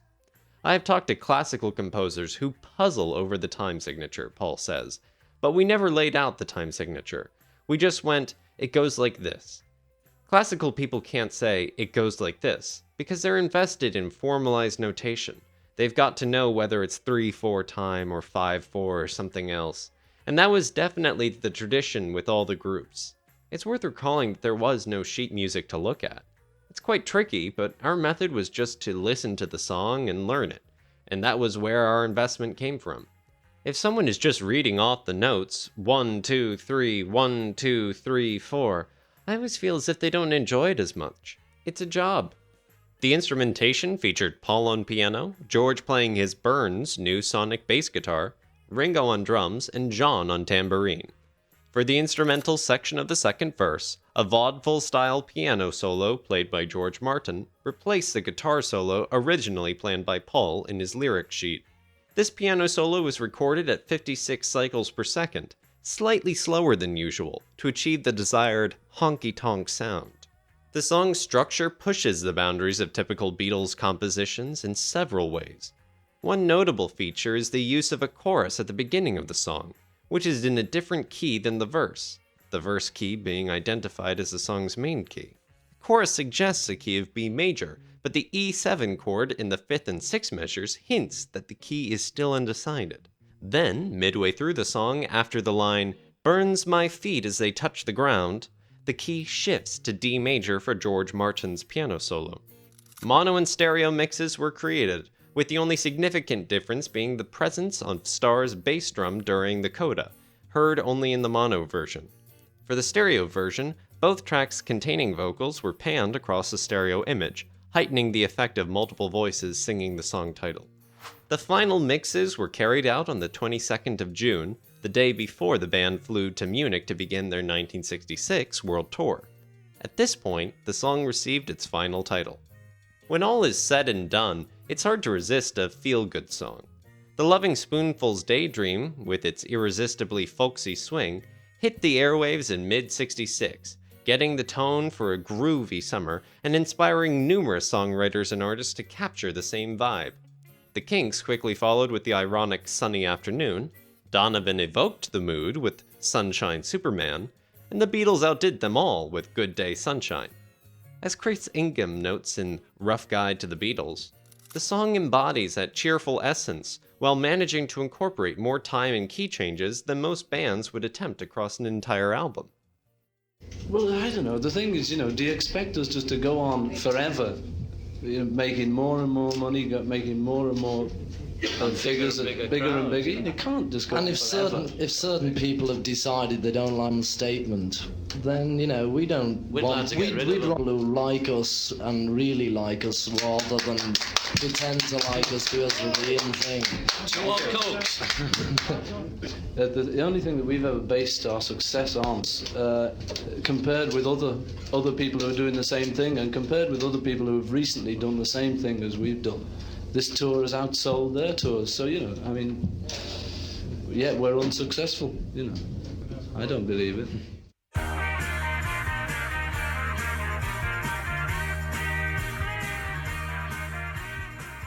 During the high-pressure final dates for Rubber Soul, the Beatles had been allowed to arrange their sessions more or less as they pleased, and had grown accustomed to camping out in Abbey Road for days at a time, evolving songs in the studio and recording them as they went along. And Your Bird Can Sing took most of two 12-hour sessions, including a complete remake, and went through many variations before arriving at its finished form in the early hours of April 27th. In what he later dismissed as a throwaway, John elaborates the hippier-than-thou psychedelic omniscience of Rain, taunting the limitations of the analytical mind, which, no matter how educated, can never comprehend creativity. Regarding the writing sessions he and Paul had in 1966, John revealed their intended schedules in an interview that year. It's too easy to put it off when we just meet without any plan and say, "Shall we write something today?" If you do that, then you feel as though you're losing a free day. What we're going to do is make dates beforehand and sort of say, right, Wednesday and Friday of this week are for songwriting, and Tuesday, Wednesday, and Thursday off next week. Then we'll know it's something we've got to keep to. It's within this framework that And Your Bird Can Sing was written. And Your Bird Can Sing was John's song, Paul relates. I suspect that I helped with the verses because the songs were nearly always written without second and third verses. I seem to remember working on that middle eight with him, but it's John's song, 80-20 to John. Paul's signature at the bottom of the original lyric sheet for this song, which was titled You Don't Get Me at this early stage, seems to indicate that Paul did at least play a part in its composition. Though the Beatles entered EMI Studio 2 on April 20th, surprisingly, not one note played during the session was deemed worthy of being released at the time. The two songs attempted on this day, these being And Your Bird Can Sing and George's Taxman, were both started afresh during later sessions. 6 days later, on April 26th, the Beatles began another 12-hour session in EMI Studio 2, with its sole mission being to record an entirely new version of And Your Bird Can Sing. Mark Lewison reveals that the first take of the rhythm track recorded this day was a very heavy recording, but the song grew progressively lighter after that, although guitars were always well to the fore. "Okay, boys, quite brisk, moderato, foxtrot," were the words John used to start off take one, which was his humorous reference to the directives found on sheet music of the time, and/or labels of 78 discs of dance band music. Interviewer Rick Rubin, as seen on Paul's Hulu documentary series, McCartney 321, suggested a Celtic influence being displayed on the lead guitar passages for this track. "We're Liverpool boys," Paul answers, "and they say Liverpool is the capital of Ireland, so it's likely the solo is influenced. You can hear the excitement of us just making stuff up, can't you?" Interpreting the lyrics can be quite challenging and is largely subjective, as neither John nor Paul ever offered a clear explanation for the lyrics. Many different interpretations have been proposed and have gained traction amongst Beatles fans to the point of being accepted as fact. One popular theory suggests that the bird in question refers to Marianne Faithfull, Mick Jagger's girlfriend at the time, an idea reportedly introduced by journalist Richard Simpson. Another theory claims that John was irritated by a recent Esquire magazine article about Frank Sinatra, in which the singer was described as being able to buy anything he wants. The article also included Sinatra's dismissive comments about the Beatles' musical abilities. During the interview, Sinatra frequently used the word bird, which some have speculated was a euphemism for the male sex organ. Given that both John and Paul have been fairly candid about their lyrics, these interpretations seem somewhat far-fetched. To better understand And Your Bird Can Sing, it's best to consider John's mindset when he wrote the song. On March 4th, Maureen Cleave interviewed him for an article that was later published in the London Evening Standard. Although John's remark about the Beatles being more popular than Jesus garnered the most attention, his thoughts on materialism were particularly revealing and may provide some insight into the song. John said, "Famous and loaded as I am, I still have to meet soft people. It often comes into my mind that I'm not really rich. There are really rich people, but I don't know where they are." The article also highlights several of John's prized possessions displayed in his Weybridge home, including a suit of armor named Sydney, a room full of model racing cars he had lost interest in, a swimming pool, a Rolls-Royce equipped with a television, a folding bed, a refrigerator, and a telephone, a large altar crucifix, and a gorilla suit. That's the only suit that fits me. Cleve observes in the article that one feels that his possessions, to which he adds daily, have got the upper hand. Considering this, the lyrics of And Your Bird Can Sing might be interpreted as follows. Under the guise of a love song, John addresses a wealthy woman with the line, "You can tell me you've got everything you want." Then, with a tone that could be either sarcastic or hyperbolic, he adds, "And your bird can sing," implying that there is nothing she cannot obtain. His message becomes clearer with the line, "You don't get me," where getting refers to understanding. Indeed, the John Lennon of 1966 was someone who was difficult for most people to comprehend, a theme he revisited later that year in the song Strawberry Fields Forever, with lyrics like, "No one, I think, is in my tree. That is, you can't, you know, tune in, but that's all right." Cleve herself describes him in the article as unpredictable, indolent, disorganized, childish, vague, charming, and quick-witted. Ending on a raised eyebrow with an unresolved subdominant, the track is memorable mainly for its rolling swing, probably based on the Mersey's contemporary UK hit Sorrow, and the intricacy of its guitar parts, including an arpeggiated chromatic sequence and a recurring arabesque in parallel thirds played by George and Paul. The dual guitars they are playing sound like they're from heaven to me, Guns N' Roses guitarist Slash once said. And as the book, The Complete Guide to the Music of the Beatles, suggests, the track may have been fancy paper round an empty box, but the package sounded so good that no one cared. Written in March 1966 on holiday with Jane Asher in Switzerland, For No One is a curiously serene account of the end of an affair, as a matter of fact in its recognition of deceased love as Eleanor Rigby in his tale of lonely death. The song's original title was Why Did It Die? The only emotion shown in this elegant waltz comes in a puzzled reckoning, a love that should have lasted years. Neither partner on Paul's scenario commands much sympathy, his detachment precluding the compassion of Eleanor Rigby.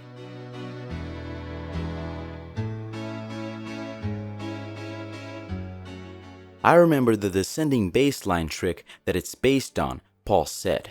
And I remember the character in the song, the girl putting on her makeup. That's often when I write stuff on holiday. I'm just sort of relaxed and there's maybe not much to do. One may speculate that Paul's relationship with Dot Brown was the inspiration for No One, but later insights appear to point in another direction. His book, many years from now, has him relating. I suspect it was about another argument. I don't have easy relationships with women. I never have. I talk too much truth. It's a song about rejection. The breakup, or marking the end of a relationship that didn't work, has always been quite a rich area to explore in the song.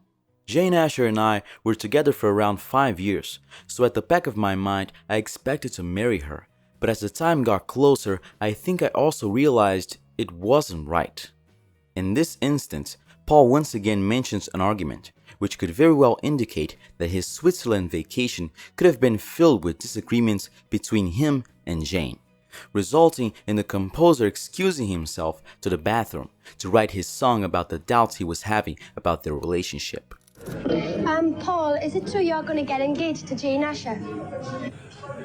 No, it's not true. The papers started off by saying I was already engaged. Now the papers tell me I'm married, and they tell me I'm divorced now. So I don't. Maybe I am married. I'm sorry. Maybe I am married. I don't know. The papers tell me I am. I don't think I am. I'm not getting engaged. It appears that this was completely a Paul composition without any input from John. But you know what? Paul's one of my favorites of his too. That and Here, There and Everywhere. Nice piece of work, I think. At right around the halfway mark of recording the Revolver album, Paul and Ringo entered EMI Studio 2 on May 9th at 7 p.m. for a 4-hour session. A simple rhythm track was recorded with Paul playing piano and Ringo playing very subtly on snare, hi-hat and kick drum on track 3. It took 10 attempts to get it right, only 3 of these making it through the entire song. A few elements were overdubbed onto track 1 of the 4-track tape, with Ringo adding maracas and extra cymbals while Paul played a clavichord. The clavichord is a vintage keyboard that has roots that go back to medieval times, this being a forerunner of the piano. For No One is one of Paul's most perfect pieces, constructed with his author's customary logic and moving methodically through its classic steps like a chess player. Whether by accident or design, this progress precisely reproduces his hero's obsessive examination of his predicament, exhausting every possibility, yet hesitating before going around again to make sure all the options have been covered. At the end, as though unable to face an unwelcome conclusion, the song ceases on the unresolved dominant. The classicism of For No One suggested a French horn to George Martin, who hired one of Britain's most distinguished players, Alan Civil. The track having been very speeded for Paul's vocal, Civil was disconcerted to find it presented to him the quarter tone gap between B and B flat. Once the speed had been lowered, probably by several keys, he recorded his self-composed solo, took the Sender session fee, and left. Alan Civil recalls, Paul said, "We want something there. Can you find something that fits in?" It was rather difficult to actually understand exactly what they wanted, so I made something up which was middle register, a Baroque-style solo.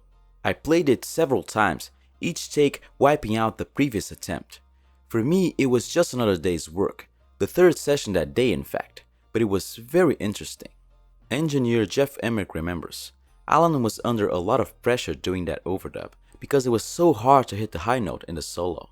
In fact, most people would have never written that part for a French horn player, because it was too high to play. Alan was reluctant to even try it. He was actually breaking out into a sweat, telling everyone it really shouldn't be done. But eventually he gave it a go and pulled it off. The Beatles were perfectionists, and they didn't always understand. Paul's attitude toward outside musicians was, "You're being paid to do a job, so just do it." There was also a generational clash because most of those outside musicians were quite a bit older than the Beatles. They were pleased to be there, pleased to have the credit on their resumes, but they didn't know how to relate to the music or the musicians, and the Beatles didn't really know how to relate to them either. George Martin served as the middleman, as the bridge between the two generations. Yeah, it's hard to describe a relationship. They either say Martin did everything, or the Beatles did everything. It was neither one. Well, we'd be saying, "Well, can we only go ooh and ee," and he'd say, "Well, look, chaps, I thought of this afternoon. Last night I was talking to whoever he was talking, and I came up with this, and we'd say, oh, great, I'll put it on here, But he also come up with things like, well, have you heard an oboe? Oh, which one's that? Is this one? Yeah, that would be nice. Things like that. So it was really, we grew together. Alan did return to EMI Studios to work with the Beatles once again on February 10th, 1967, as one of the orchestra musicians on A Day in the Life. Interestingly, Paul revealed that he wrote a sequel to For No One about 4 years later. Another Day and For No One could be in the same musical. The same girl could go through both those songs. I was thinking of the same kind of character, the working girl on her own, the girl in the bedsit. When I came to write Another Day, I thought this was the same girl who woke up and made up in For No One. The result, of course, became Paul's first solo hit after the breakup of the Beatles. You're saying we were getting worse and worse as a band while all those people were screaming. It was lovely that they liked us, but we couldn't hear to play. So the only place we could develop was in the studio where we could hear ourselves. Also, we were losing interest to play on stage. And I think the most important thing was the safety aspect, because soon after that it became terrorism and all that kind of stuff. When we were going, there was only us and 2 people. We said all those things that happened, like people threatening Ringo or threatening us, or saying snipping bits of hair off and stuff. The plane was going to crash, hurricanes hitting, race riots, student Wings on riots. fire. There was always something that we pulled into town. There was always some big thing going on, and we'd come in the middle with this mania, and it'd just be like chaos. So it was just becoming too difficult, on the nervous system. That's what I felt. When we'd all decided it, we said, well, what are we going to do? Announce it? The Beatles are giving up tour. And we said, no, just don't say anything. You know, there's no more touring. What do you do when you don't tour? There's no life.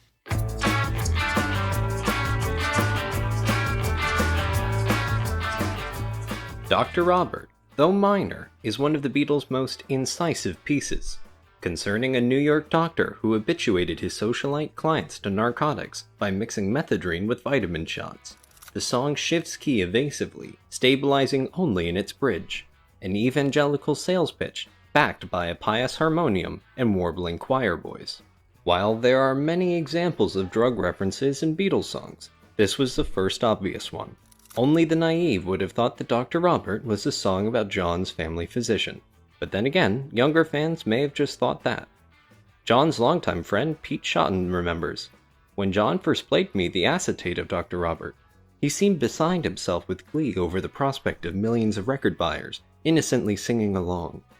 While the boys had been drug users for a while before this time, they had only hinted at this fact in their music up to this point. The lyrics "Turn Me On" were slyly included in the song She's a Woman, and the description of a woman as being a day tripper were two notable examples, but they were included in such a way that not many would suspect anything. It wasn't until '66 that they threw all caution to the wind and released a song that was blatantly about a drug pusher. But who really was Dr. Robert? In the song, John sings that he works for the National Health, the state-run healthcare system in the UK, but this clue needs to be taken with a grain of salt. So many Beatles songs are full of intentional misdirection that we're left to try and figure out the real identity of Dr. Robert for ourselves. The most likely candidate for the real-life doctor is German-born Dr. Robert Freeman. He was well known to the rich and famous of 1960s New York City. Freeman gave his well-to-do clients vitamin shots of B12 laced with amphetamines. There's no evidence John ever visited Dr. Freeman, but his methods were an open secret. Freeman lost his medical license in 1975, but continued to advocate for speed. The second suspect is Robert Fraser, an art dealer and owner of the Robert Fraser Gallery in London. Groovy Bob was known for more than dealing pieces of art. He supplied the swinging set, including members of the Rolling Stones and the Beatles, with pot and cocaine. Fraser was also indirectly responsible for introducing John to Yoko Ono. He sponsored Yoko's unfinished paintings and objects at the Indica Gallery in 1966. The Robert Fraser Gallery later hosted John and Yoko's joint exhibit, You Are Here, in 1968. There's also Dr. Robert MacPhail, a character in Aldous Huxley's last book, 1962's Island, which the Beatles were fans of. Huxley was even featured on the Sgt. Pepper cover as one of their heroes. Another candidate is none other than Bob Dylan, or Robert Zimmerman. Dylan is credited with turning the Fab Four on to marijuana in 1964, but his claim to the Dr. Robert title is tenuous at best, other than the fact that he shares the same first name with the notorious doctor. And of course, there's the famous dentist that gave John and George their first acid trip, John Riley, though he's the only subject who's not a Robert. Pete Shotton attempts to add more details to the story. John paid sardonic tribute to an actual New York doctor. His real name was Charles Roberts, whose unorthodox prescriptions made him a great favorite of Andy Warhol's entourage, and, indeed, of the Beatles themselves, whenever they passed through town. And, finally, the last subject is John Lennon? Dr. Robert was about myself, John said in 1980. It was mainly about drugs and pills, you know. It was about myself. I was the one that carried all the pills on tour and always had the... Yeah. Well, for the early days. Later on, the roadies did it, you know, because we just kept them in our pockets loose in case of trouble from the... John said that he supplied the band with the pills that fueled them on the road. Huh. Who would have known? As John Lennon said in later interviews, all the songs were about him, even the negative ones. The speculation about the identity of Dr. Robert is convincingly cleared up by Barry Miles in Paul's book Many Years From Now. The name was based on the New York Dr. Feelgood character, Dr. Robert Freeman, whose discreet East 78th Street clinic was conveniently located for Jackie Kennedy and other wealthy Upper East Siders from Fifth Avenue and Park to stroll over for their vitamin B12 shots, which also happened to contain a massive dose of amphetamine. Dr. Robert's reputation spread, and it was not long before visiting Americans told John and Paul about him.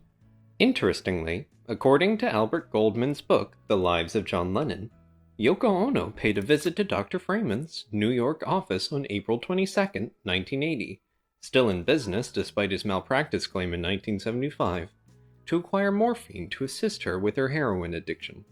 After she talked John into taking Sean with him to their Cold Springs Harbor home in Long Island for a while, Yoko was informed about Dr. Robert Freeman's practice in New York City, oblivious to her husband's song written in his honor. Many New York musicians employed the services of Dr. Freeman, Goldman writes, who had been the attending physician at the death of American jazz musician Charlie Parker. On the morning that Sam Green, Yoko's friend, arrived with Yoko, who disguised herself with a wig, dark glasses, and a man's overcoat, matters were not proceeding so smoothly at 1010 Fifth Avenue. In fact, no sooner had Sam and Yoko seated themselves in the waiting room than a nurse came running out, screaming, "The doctor's had a heart attack! I think he's dead!" Instantly, all the patients scrambled for the door. Sam grabbed Yoko and split. Dr. Robert didn't die on this day since he published his book in 1983 and finally died in 1987. About the writing of the song, Paul recalls, "John and I thought it was a funny idea. The fantasy doctor who would fix you up by giving you drugs.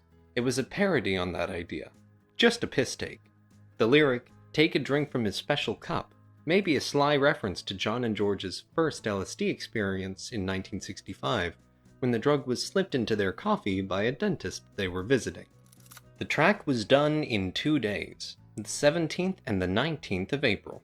John's caustic vocal, recorded with artificial double tracking and split across the stereo spectrum, is matched by Paul's huckstering harmony in fourths, and by George's double-tracked guitar, which is a unique blend of sitar and country western.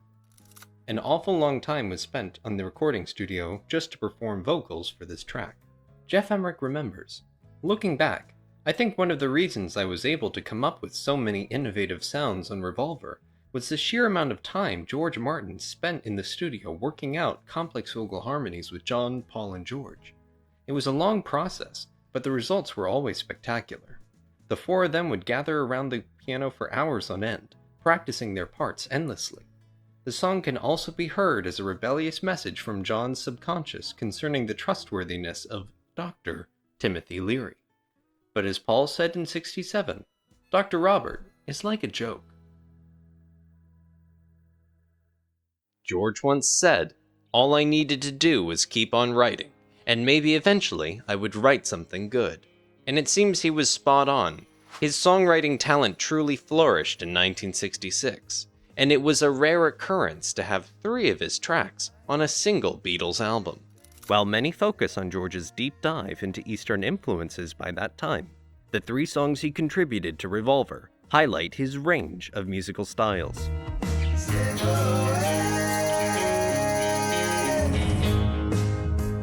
In a fan magazine interview for Beatles Book Monthly in 1966, George shared how he helped ease some of the songwriting burden from Lennon and McCartney. "They gave me an awful lot of encouragement. Their reaction has been very good. If it hadn't, I think I would have crawled away. Now I know what it's all about. My songs have come more into perspective. My main trouble is the lyrics. I can't seem to write down what I want to say. It doesn't come over literally, so I compromise. Usually far too much, I suppose. I Want to Tell You bears some resemblance to Think for Yourself in the way it uses chord progressions as emotional tools, not just structural ones. George himself described the song as being about the avalanche of thoughts that are so hard to write down or say, touching on the difficulties in communication using Eastern philosophical concepts, framing the struggles as a clash between different planes of existence. It's only me. It's not my mind. That is confusing things. This track also seems to hint at the complications of his relationship, possibly referencing the frustrations he faced with his then-wife, Pattie Boyd. "My head is filled with things to say," he confesses, "but when you're here, all those words seem to slip away." It's as if George had mentally prepared what he wanted to say, but the moment they were together, his words failed him. There's a suggestion that George had expectations of becoming intimate with her that day, but when he got close to her, he realized there are relational games that need to be navigated, which left him feeling defeated. However, he maintains hope for another time, stating, "It's all right. I'll make you maybe next time around." The phrase "make you" likely refers to a sexual connotation, like in the Stones song Satisfaction, where Mick Jagger sings, "I'm trying to make some girl." In George's case, he seems to accept that it won't happen this time, but feels confident it will in the future. It's interesting that, on the original lyric sheet, George crossed out "I'll get through" and replaced it with "I'll make you." Perhaps he was concerned that it might make him seem too unkind towards Patty, explaining, "It's only me, it's not my mind." As the Revolver recording sessions neared their end, the Beatles needed 4 more songs to complete the album, and George presented his 3rd contribution for recording on June 2nd. This was likely his 4th proposed song for the album, as Mark Lewison mentions that "Isn't It a Pity" was offered but rejected. The band spent an 8-hour session at EMI Studio 2 working on George's new song. "This track proved very difficult for us to learn," Paul later commented in Beat Instrumental magazine. "I kept on getting it wrong because it was written in a very odd way. It wasn't 4/4 or waltz time or anything. Then I realized that it was regularly irregular. And after that, we soon worked it out." One area George didn't seem too fond of in '66 was naming his songs. His earlier track for the album, "Love You Too," didn't even have a title during its recording. Jeff Emmerich temporarily named it Granny Smith, after his favorite apple. A similar issue arose with "I Want to Tell You." Before recording began, a conversation was caught on tape. "What are you going to call it, George?" "I don't know." "Granny Smith Part Frickin' 2. "Tell You. That's a nice title." "Tell You. You've never had a title for any of your songs, except for Don't Bother Me." Once again, Emmerich stepped in, humorously naming the song Laxton Superb, another type of apple. In a move that was uncommon at the time, the rhythm track was recorded without bass, with Paul planning to overdub the bass part later. This practice would become standard for the Beatles in the following year, allowing for a more powerful bass sound. After 17 takes, the band chose take 3 as the best, and moved on to the overdubs. George's lead vocals, along with harmony from John and Paul, were recorded on track 3 and then double-tracked. Ringo played maracas, and Paul played an additional piano part. Jeff Emmerich recalled that there always seemed to be more pressure during George's sessions. One really got the impression that George was being given a certain amount of time to do his tracks, whereas John and Paul could spend as long as they wanted. An 8-hour session might sound like plenty of time, but by the standards of 1966, it was quite fast for the Beatles. Even the reuse of a previous 4-track tape for George's song could suggest that his work wasn't given the same importance as John and Paul's. Neil Innes, known for parodying the Beatles with the Ruddles, happened to be in EMI Studios that day, working with his group, the Bonzo Dog Doodah Band. "I thought I would sneak out and see what they were up to," Innes recalled. "Listening through the door, I could hear quite well what they were doing. The F and the E of Paul's piano performance were just so exciting, and the guitar riff, I'd never heard anything like it." Later, when Innes visited George at his home, the two of them reminisced about the session and even played the guitar part together. A year after Innes eavesdropped on that session, the Bonzo Dog Doodah Band appeared in the Magical Mystery Tour. The unique fade-in technique first used on 8 Days a Week reappeared in I Want to Tell You, with George's guitar riff coming from what seems like a distant place. The band enters during the second half of the 8-measure intro. Reflecting on George's place within the band, George Martin admitted, "I think the trouble with George was that he was never really treated on the same level as having the same quality of songwriting by anyone. By John, by Paul, or by me. I'm as guilty in that respect. I was the guy who used to say, 'If he's got a song, we'll let him have it on the album,' very condescendingly. I know he must have felt really bad about that. George was a loner, and I'm afraid that that was made worse by the 3 of us.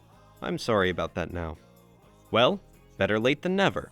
Still, George's patience shines through, as if he knew his moment would eventually come. As he aptly sings in the song, "I could wait forever. I've got time." The charge yesterday, I was just caught with a small quantity of cannabis, for which I was fined $200 Barbados. I don't hold any grudges. It didn't really spoil my holiday. I don't believe it's a terribly harmful thing to do, but I don't actually, if left to my own devices, I will prefer not say anything about it. Did you think they'd send you to drugs? Are you? I don't take drugs. I never have taken drugs. Are you going to? No. Were you worried about being Never sent? again. Were you worried about being sent to jail? Yes, I know. Then why did you do it? Do you mean it this time? Pardon? Do you mean it this time? Probably not. John, how was the trip over? Did you all get bored on the flight, or do you have things that usually keep you entertained that y'all were doing? Well, we got stoned. All right. No, I know you're only kidding. I'm not. Next to its futuristic predecessor, Tomorrow Never Knows, Paul's first contribution to Revolver was distinctly conservative, being a pastiche of Holland Dozier Holland's recent hits for the Supremes.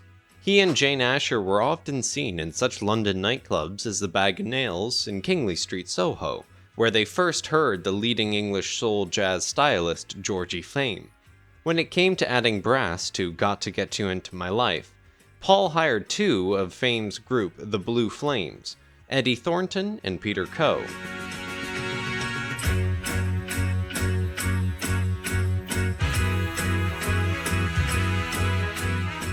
In fact, it had been planned for the Beatles to actually record at least some of the tracks for their next album at the legendary Stax Studios in Memphis, due to their love of the recordings being produced there, such as Otis Redding, Sam and Dave, and Wilson Pickett. When this failed to materialize, they reevaluated their arrangement of Got to Get You Into My Life, and started recording the song in their usual EMI studios in London.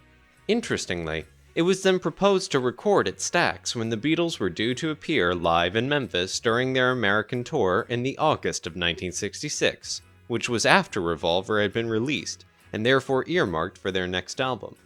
This, of course, also didn't materialize. John appeared to waver about his involvement as songwriter on Got to Get You Into My Life. His 1968 reply sounded as if he had a good degree of input. We were doing our Tamla Motown bit. You see, we're influenced by whatever's going. Even if we're not influenced, we're all going that way at a certain time. By the time of his 1972 Hit Parader magazine interview, he backpedaled somewhat. Paul, I think George and I helped with some of the lyric. I'm not sure. By 1980, he renounced any involvement in writing the song. Got to Get You Into My Life. Paul's again. I think that was one of his best songs too, because the lyrics are good and I didn't write them. You see? I mean, so when I say that he could write lyrics if he took the effort, then there's the occasional song like that where he says, I took a ride. You know, I mean, it's not sort of wishy-washy. It actually describes his experience on taking acid. I think that's what he's talking about, really. But I couldn't swear to it. It appears that Paul first took LSD in December of '65 with friends Viv Prince and Tara Brown. Therefore, John's assumption that Got to Get You Into My Life was inspired by his LSD experience could have been plausible in the timeline. Concerning authorship, Paul concurred in 1984. That's mine, I wrote it. But as to its lyrical inspiration, he corrects John's suspicions by saying, Got to Get You Into My Life was one I had wrote when I had first been introduced to pot. It didn't seem to have too many side effects like alcohol or some of the other stuff, like pills, which I pretty much kept off. I kind of liked marijuana. I didn't have a hard time with it, and to me it was mind-expanding. Literally mind-expanding. So it's actually an ode to pot, like someone else might write an ode to chocolate or good claret. It wouldn't be the first time in history someone's done it, but in my case it was the first flush of pot. I hadn't really changed my opinion too much, except if anyone asks me for real advice, it would be, stay straight. That's actually the best way. But in a stressful world, I still would say that pot was one of the best tranquilizing drugs. I have drunk and smoked pot, and of the two, I think pot is less harmful. People tend to fall asleep on it rather than go and commit murder, so it's always seemed to me a rather benign one. In my own mind, I've always likened it to the peace pipe of the Indians. Westerners used to call it native tobacco. In the 60s, we all thought this was what they were smoking. Slightly out of his neighborhood in this idiom, Paul seems to have had no firm idea of how he wanted the song done, and it took 2 days of trial and error to record the basic track, using a harmonium pad. He wisely chose to leave the result for a month before hiring the brass and working up a chart with George Martin, while John coordinated affairs from the control room. We put trumpets because it sounded like a trumpet number, Paul stated at the time, adding, "None of the others did, so we haven't used them on any other tracks, so it's a nice novelty." Gotta Get You In My Life is off Revolver, and we were having fun trying out different instruments in the arrangements. And here we have the brass section. I've been listening to a lot of American R&B and soul, and there were horn sections on those records. Joe Tex, Wilson Pickett, Sam and Dave, people like that. That was enough impetus for me to think, I'll have a go at that. That's often how things happen with me. I'll hear someone on the radio and think, wow, I'm going to do my version of that. So we got some horn players, trumpets and saxophones, I think, into Abbey Road Studio too, and they got it immediately. The baritone saxophonist Glenn Hughes was to be another of the Blue Flames to attend this Beatles recording session, but he unfortunately fell sick that morning. Georgie Flame called me, said tenor saxophonist of the group Peter Coe, so I rushed up to EMI Studios. Because I played tenor sax, it meant having two tenors instead of a tenor and a baritone. The Beatles wanted a definite jazz feel. Paul and George Martin were in charge. There was nothing written down, but Paul sat at the piano and showed us what he wanted, and we played with the rhythm track in our headphones.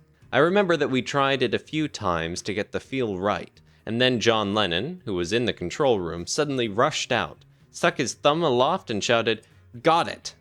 George Harrison got a little bit involved too, but Ringo sat playing drafts in the corner. Freelance musician Les Condon, who was also a trumpeter hired for the session, reveals, "I've never done a session quite like it before. The tune was a rhythm and a bluesish sort of thing. Apparently, the Beatles felt it needed something extra. As for the song's arrangement, well, they didn't have a thing written down. We just listened to what they had done and got an idea of what they wanted. Then we went ahead from there and gradually built up an arrangement. We tried a few things, and Paul and George Martin decided between them what would be used." All 5 session musicians received their payment of £18 for the day, as well as an instant resume leading to a good degree of future sessions. "That led to a lot of extra work for me," stated Eddie Thornton. "Through working with the Beatles, I played with Jimi Hendrix, Sandy Shaw, the Small Faces, and the Rolling Stones. Another overdub was deemed necessary for Got to Get You Into My Life, this being a dropped-in passage of Paul and George playing what became the iconic lead guitar riff that was now missing from the song since track 3 was recorded over. With EMI Studios only having 4-track recording capabilities at the time, unlike 8-track machines that American recordings had been using sporadically for many years prior, Paul's arrangement ideas were becoming quite laborious and cumbersome, something that wouldn't be rectified until EMI initiated 8-track capabilities during the White Album sessions of '68. Still, Paul wasn't satisfied. Paul kept saying, "I wish we could make the brass sound bigger," Jeff Emmerich relates. George Martin replied, "Well, there's no way we're bringing them back in for another session. We've got to get the album wrapped up, and there's no more budget for outside players anyway." That's when I came up with the idea of dubbing the horn track onto a fresh piece of 2-track tape, then playing it back alongside the multi-track, just slightly out of sync, which had the effect of doubling the horns. Holding a one-note bass line for its first 8 bars, Got to Get You Into My Life is a taut design that relieves its tension only in the climactic shout of its chorus. Closely mic'd and limited for a punchy sound, the brass maintains the mood, driving the track to the release of a screaming fade. Ringo's drum fills are slightly stiff, as if inhibited by the metronomic beat, but George's guitar crescendo precisely captures the wound-up urgency of the music. "We were going to record Revolver in America," Paul revealed in August of '66, "but they wanted a fantastic amount of money to use the facilities there. We thought we'd forget it because they were obviously trying to take us for a ride because we were the Beatles. We'd been thinking about going to record there for some time. I think there were only 2 tracks on the LP that would have sounded better if we cut them in America.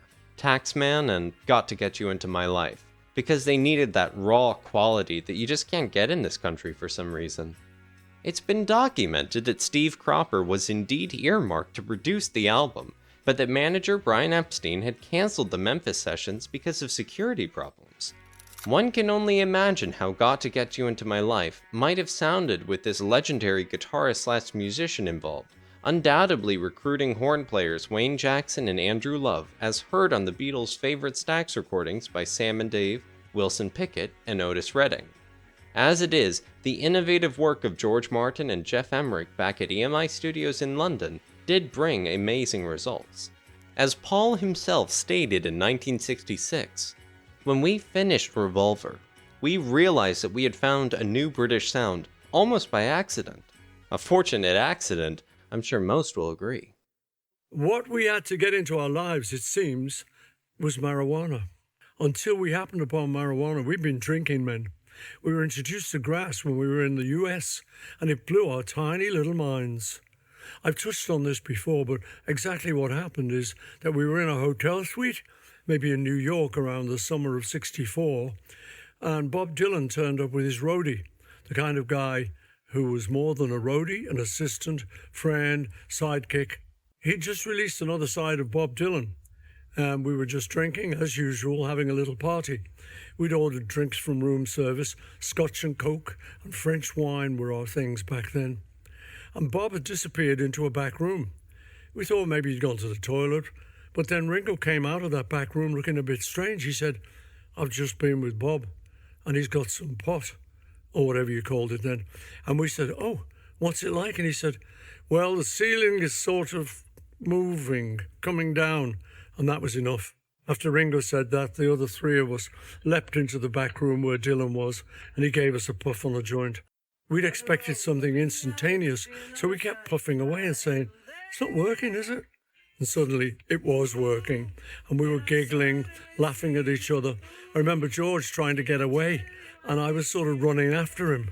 It was hilarious, like a cartoon chase. We thought, wow, this is pretty amazing, this stuff. And so it became part of our repertoire from then on. How did we get our pot? To tell you the truth, it just showed up. There were certain people you could get it from. You just had to know who had some. So this song is my ode to pot. It was something that entered our lives, and I thought it would be a good idea to write a song. Only I would know that I was talking about pot. Many years later, I told people what it was about, but when we made the record, it was just, I was alone, I took a ride, I didn't know what I would find there. It was very joyous at that time. The scene turned darker a few years later, as the whole drug thing did, but it started off as a rather sunny day in the garden type of experience.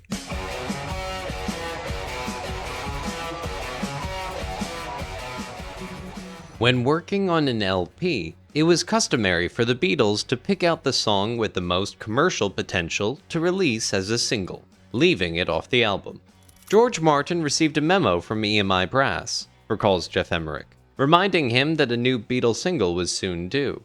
Since their last British single, We Can Work It Out, Day Tripper, was released way back in early December of 1965, and the group was on hiatus for a few months to rest up from their incredibly hectic schedule the previous year, pressure was high to get a new Beatles single in the shops.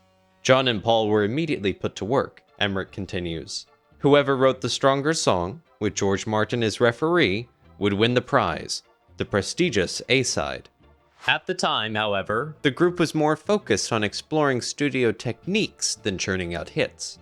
By April 13th, the only song completed was Love You Too, which wasn't fit for a single. They had made progress on Tomorrow Never Knows, but it still wasn't finished. Early work was also done on Got to Get You Into My Life, but it was far from being ready. The fourth song they recorded, however, was completed quickly and considered appropriate for release as a single. It had many characteristics of a hit, like a catchy melody and a memorable guitar riff, but the lyrics were unconventional for 1966.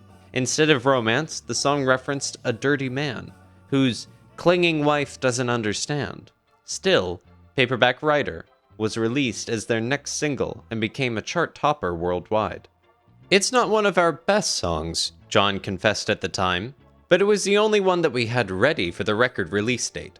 Regarding the long wait for their British follow-up to We Can Work It Out, Day Tripper, George said in an interview for the May 1966 Disc and Music Echo, "I'm inclined to think that it has been a bit too long, but there's nothing we can do about that. We'd rather wait and be sure. And that's what we did. We just know we're making better records. The fact that they sell a lot isn't enough anymore. We're interested in getting better sounds. There's nothing more we can do. We've made the record, now it's up to the people to buy it. We always tried to do something different, Paul related back in '66. The idea is a bit different. Years ago, my auntie Lil said to me, "Why do you always write songs about love all the time? Can't you ever write about a horse or the summer conference or something interesting?" So, I thought, all right, Auntie Lil. And recently, we've not been writing all our songs about love. The truth of it is that we discovered pot, and just as had been promised on the label, it expanded our minds. Things opened up.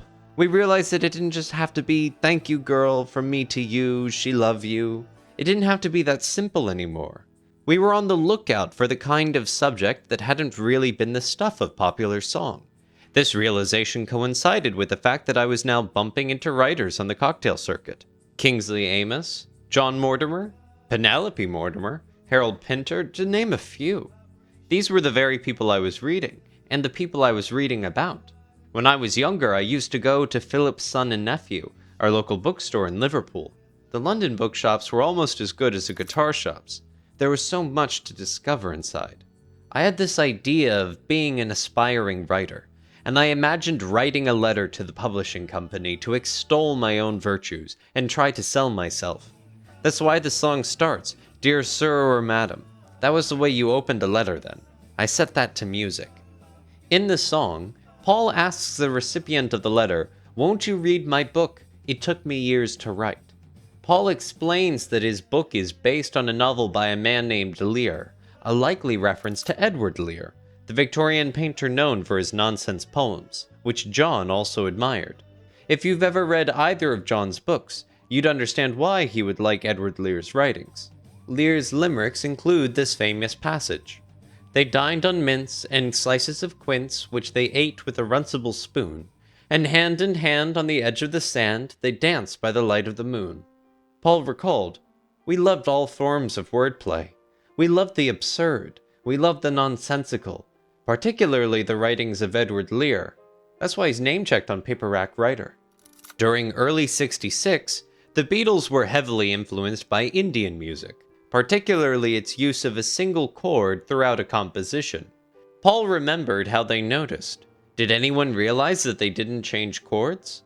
3 out of their first 4 recordings in '66, including Tomorrow Never Knows, Love You Too, and Paperback Writer, attempted to adhere to this style, though they did deviate from the home chord at times. Now living within walking distance of EMI Studios, in Cavendish Avenue, St. John's Wood, Paul was often at the studio before the others, trying out musical ideas and production effects, which he then presented to them as fait accompli. While the group benefited immensely from his energetic attention to detail, it didn't make him popular, and his pedantic insistence on George playing every guitar line just so often caused tension. From the outset, Paul wanted a different approach to the bass sound on Paperback Writer. Even before he got down to the brass tacks of teaching the others their parts, Jeff Emmerich reveals, Paul turned to me. "Jeff," he began, "I need you to put your thinking cap on. This song is really calling out for that deep Motown bass sound that we've been talking about, so I want you to pull out all the stops this time." Paul had long been complaining that the bass on the Beatles records wasn't as loud or as full as the bass on American records he so loved. He and I would often get together in the mastering room to listen intently to the low end of some new import he had gotten from the States, most often a Motown track. Even though we had a direct injection boxes available, I rarely used them to record Paul's bass. Instead, I followed the standard EMI directive of placing a microphone in front of his bass amplifier. The bass sounds we were getting were decent, partly because Paul had switched from his signature Hofner violin bass to a beefier Rickenbacker, but still not as good as what we were hearing on those American records. As explained in Mark Lewison's book, The Beatles Recording Sessions, engineer Jerry Boyce has a clear recollection of John demanding to know why the bass on a certain Wilson Pickett record far exceeded any Beatles record. Therefore, John and Paul both were very vocal about wanting a heightened bass quality to their records. Emmerich continues, Fortunately, as Paul and John turned to George and began showing him the chords to Paperback Writer, inspiration struck. It occurred to me that since microphones are in fact simply loudspeakers wired in reverse, why not try using a loudspeaker as a microphone? Logically, it seemed that whatever can push bass signal out can also take it in, and that a large loudspeaker should be able to respond to low frequencies better than a small microphone. The more I thought about it, the more it made sense. I broached my plan, gingerly, to Phil McDonald. His response was somewhat predictable. "You're daft. You've completely gone around the twist." Ignoring him, I took a walk down the hall and I talked it over with Ken Townsend, our maintenance engineer. He thought my idea had some merit. "Sounds plausible," he said. "Let's wire a speaker up that way and try it." Over the next few hours, while the boys rehearsed their vocal parts with George Martin, Ken and I conducted a few experiments. To my delight, the idea of using a speaker as a microphone seemed to work pretty well. Even though it didn't deliver a lot of signal and was kind of muffled, I was able to achieve a good bass sound by placing it up against the grill of the bass amplifier, speaker to speaker, and then routing the signal through a complicated setup of compressors and filters, including one huge experimental unit that I secretly borrowed from the office of Mr. Cook, the manager of the maintenance department. With renewed confidence, I returned to the studio to try it out for real. Paul looked at me in a funny way as I set up the big, bulky loudspeaker in front of his amp instead of the usual microphone, but he didn't say anything, and neither did George Martin. They returned their attention to the rehearsals, giving me the opportunity to cautiously raise the fader carrying the bass signal. Paul's distinctively fluid bass line consisted mostly of notes played high up on the lowest strings, which helped round out the tone further still. It sounded absolutely huge, so much so that I became somewhat concerned that I might actually make the needle jump out of the groove when it was finally cut to vinyl, but Paul loved the sound. Made in 11 hours, the track is a widely divided stereo image using, among other novelties, a drum part channeled separately across the spectrum, snare and cymbals left, tom center, and bass drum right. With a tape-echoed chorus, the vocal arrangement includes passages of four-part polyphony modeled on the Beach Boys. Following the pattern set on November 23, 1965, of filming television performances beforehand so as to not have to bother making trips to their TV studios, the boys met on May 19, 1966, to once again do just this. Instead of convening at a film studio, the promotional videos were done in familiar surroundings, EMI Studio One. This was the first experience of the Beatles working with director Michael Lindsay Hogg, who would more famously direct the Hey Jude and Revolution films 2 years later, as well as what became the Let It Be movie. 3 separate videotapings were made of the group miming Paperback Writer on this day, one in color specifically for the Ed Sullivan Show in the US, and 2 in black and white for the British shows Goodbye Lucky Stars, the very last episode of the successful series Thank Your Lucky Stars, and Ready Steady Go. 2 videos were also shot of them performing the B-side, Rain, on this day. The next day, May 20th, they met at the beautiful Chiswick House in London to film outdoor promotional clips for the same 2 songs. For Paperback Writer, they were filmed sitting on a bench as well as miming to the song in a statue garden and inside a walled garden. Although the group had sworn off live television performances, they surprisingly made one exception. The popular British TV show, Top of the Pops, never enjoyed the opportunity of having the Beatles on one of their live shows. They did receive the promo films of their new single, but producer Johnny Stewart thought he'd try one more time to get them to make a live appearance on his show. Brian Epstein explains, "On Monday, June 13th, Stewart wrote me a letter saying that although he had scheduled a Beatles film clip for the program, there had been an unprecedented demand for them to appear live in the show, and that they reconsider their decision not to. That letter from Johnny Stewart stated, 'I think you will agree that Top of the Pops is generally accepted as the #1 pop show, and yet it is almost the only show of its kind in which the group has not yet appeared in person, promising every facility to make such an appearance as quick and easy as possible. Epstein considered the proposal and put it to the boys late on Tuesday, June 14th, and they said yes. They arrived at Studio 2 of the Television Centre in London on Thursday, June 16th, and, as a closing segment to Top of the Pops, they mimed both Rain and Paperback Writer, in that order, live in front of the cameras. Policy at the time dictated that the tape performance be recorded over to conserve tape. So after this performance of Paperback Writer was aired a couple more times in Britain, this footage was lost ever since, a product of UK memory from that time on. To this day, a silent 11-second clip is sadly all that exists of this performance.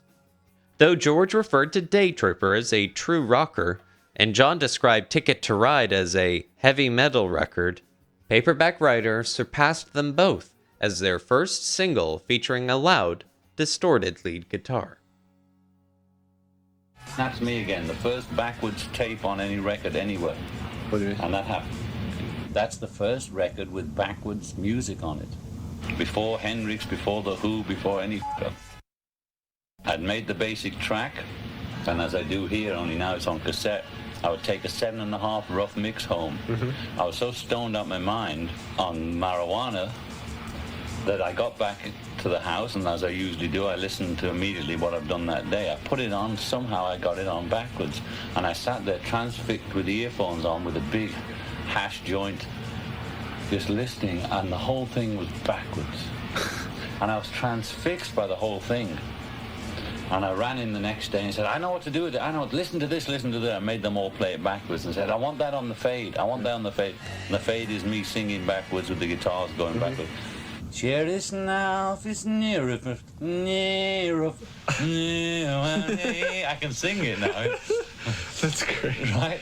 So, yeah, that was the start. That was a gift of God, that one, of Jah. Jah. You know, he's the god of marijuana now, right? So Jah gave me that one.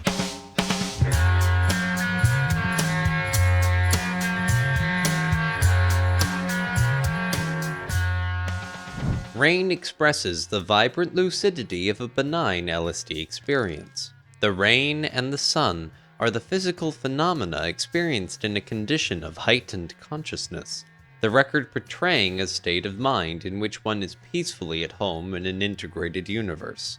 As such, Rain is the first pop song to draw an us and them line between the children of Timothy Leary's psychedelic revolution and the materialism of the parental culture. Here, the post-war generation gap acquires a philosophical significance that would soon seize the imagination of Western youth. A spiritual revolt against the constraints of cultural form and social formality.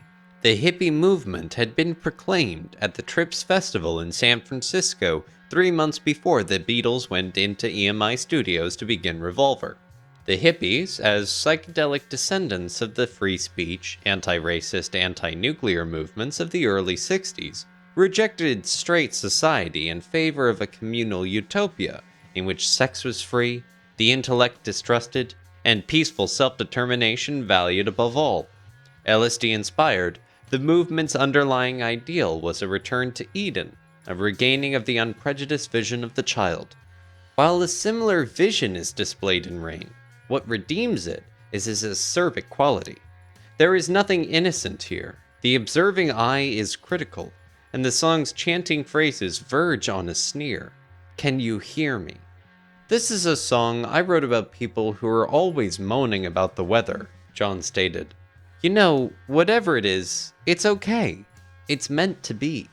Paul adds, songs have traditionally treated rain as a bad thing, and what we got onto was that it's no bad thing. There's no greater feeling than the rain dripping down your back. Paul reprised this positive opinion in his Wings song, Mamunia, which contains the lyric, "You never felt the rain, my friend, till you felt it running down your back." Paul insists that he definitely played a part in writing Rain. Rain was a co-effort with the leaning slightly towards John. I don't think he brought the original idea. Just when we sat down to write, he kicked it off, tilted 70-30 to John. The Beatles created the sense of weight and depth they achieved in Rain by recording the basic track at a faster tempo and then slowing it down by a tone so as to alter the frequencies of their instruments.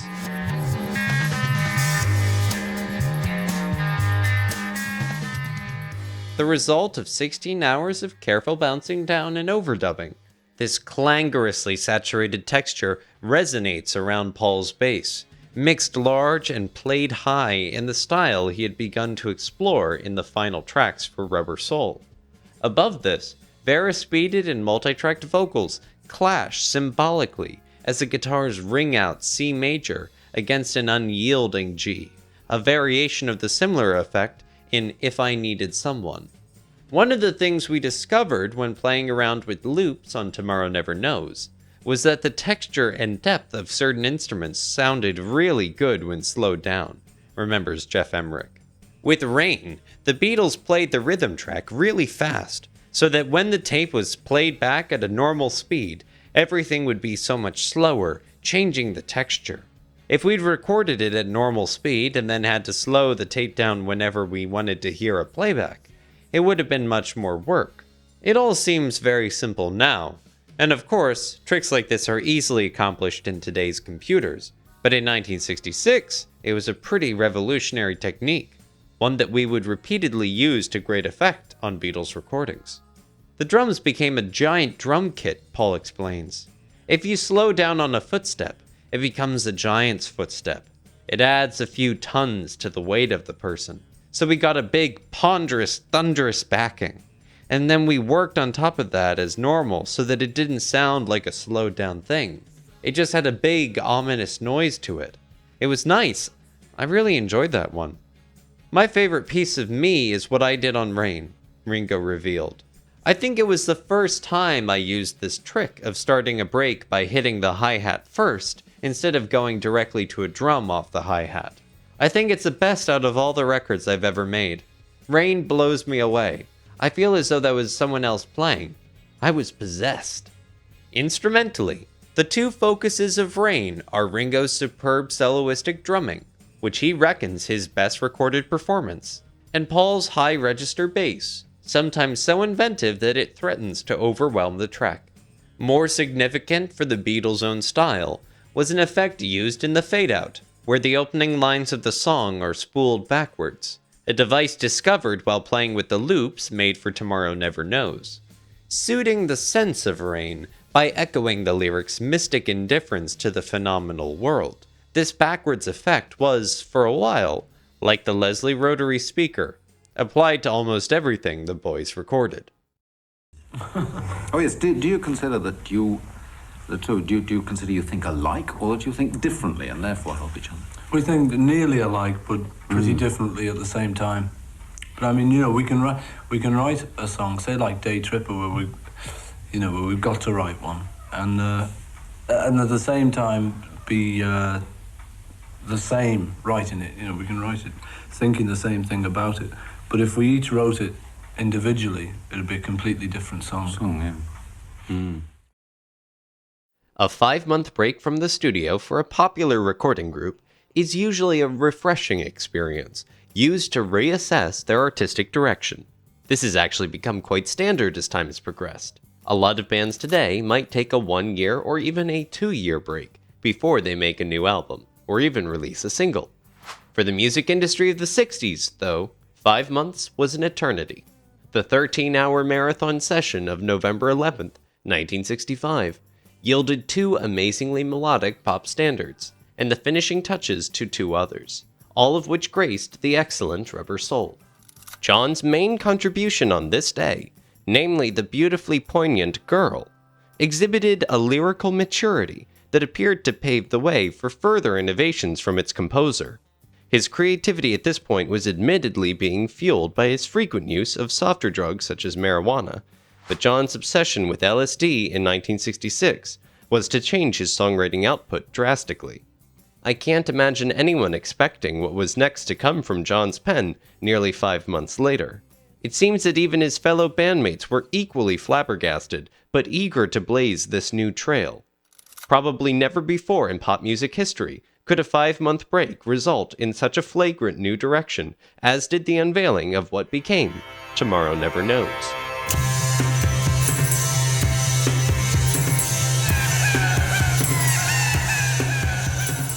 The inspiration for the song came from a 1964 book by Timothy Leary, Ralph Metzner, and Robert Alpert, called The Psychedelic Experience, a manual based on the Tibetan Book of the Dead. Leary had spent 7 months in the Himalayas studying Tibetan Buddhism under Lama Govinda. The book was a direct result of this period of study. Leary himself explains, "The Book of the Dead really means the Book of the Dying, but it's your ego rather than your body that is dying. The book is a classic. It's the Bible of Tibetan Buddhism. The concept of Buddhism is of the void and of reaching the void." Leary admittedly intended his book, The Psychedelic Experience, to be enjoyed along with experiencing psychedelic drugs. The final chapter, entitled Instructions for Use During a Psychedelic Session, being a dead giveaway, which were then starting to become quite popular.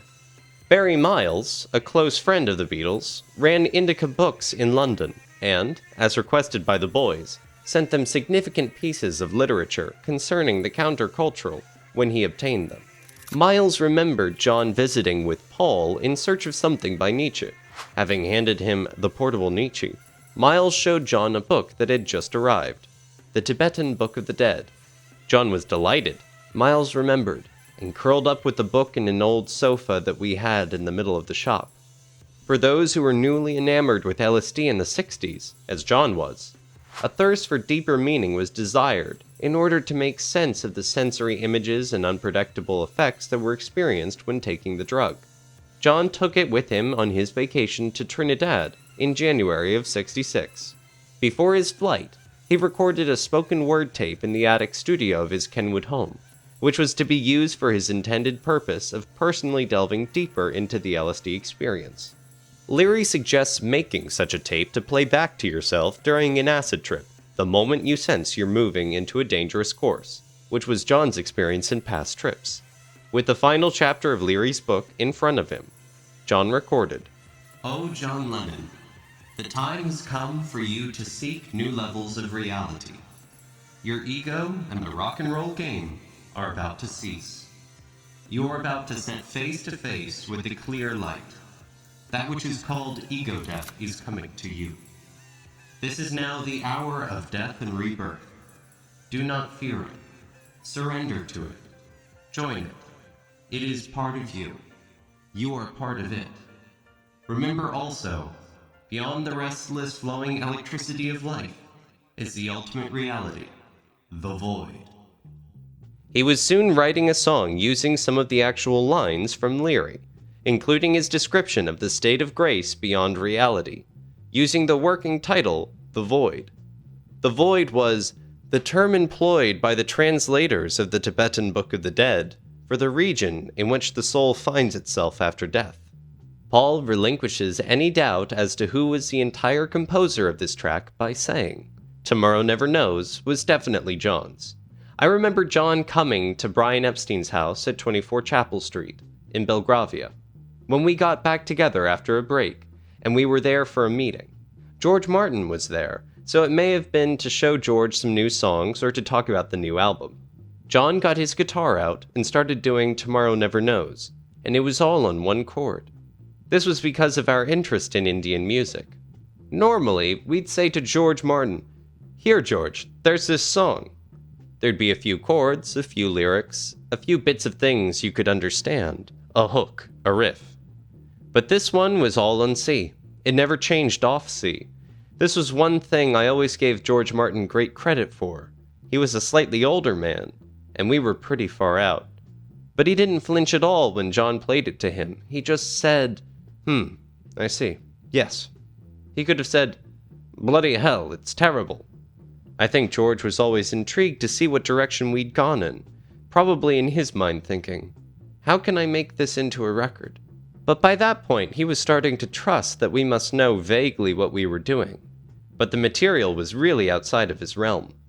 As was usually the case in the Beatles' recording history, the first song to be tackled for a new album was a Lennon creation. One noteworthy new development in Beatles history that occurred on April 6th was the employ of 20-year-old Jeff Emerick as primary engineer. Norman Smith had been the Beatles' engineer for the vast majority of their sessions up to this point. But, because of his promotion to producer, new band Pink Floyd being one of his first artists, advantage was taken to get some young blood in the studio to help satisfy the Beatles' cravings for innovations in the recording process. Having worked with them on various occasions in the past as a second engineer, the group was somewhat familiar with him personally. His new role as primary engineer would test his creativity and ultimately win them over as one who could fulfill their quest for expanding the sonic landscape. Emmerich remembers, "My ears perked up when I heard John's direction to George Martin. I want my voice to sound like the Dalai Lama chanting from a mountaintop miles away. I'd imagined, in my head, that in the background you could hear thousands of monks chanting." John explained in '67. "That was impractical, of course, and we did something different. I should have tried to get near my original idea, the monks singing. I realize now that was what I wanted." Emmerich continues, "George Martin looked over at me with a nod, and he reassured John.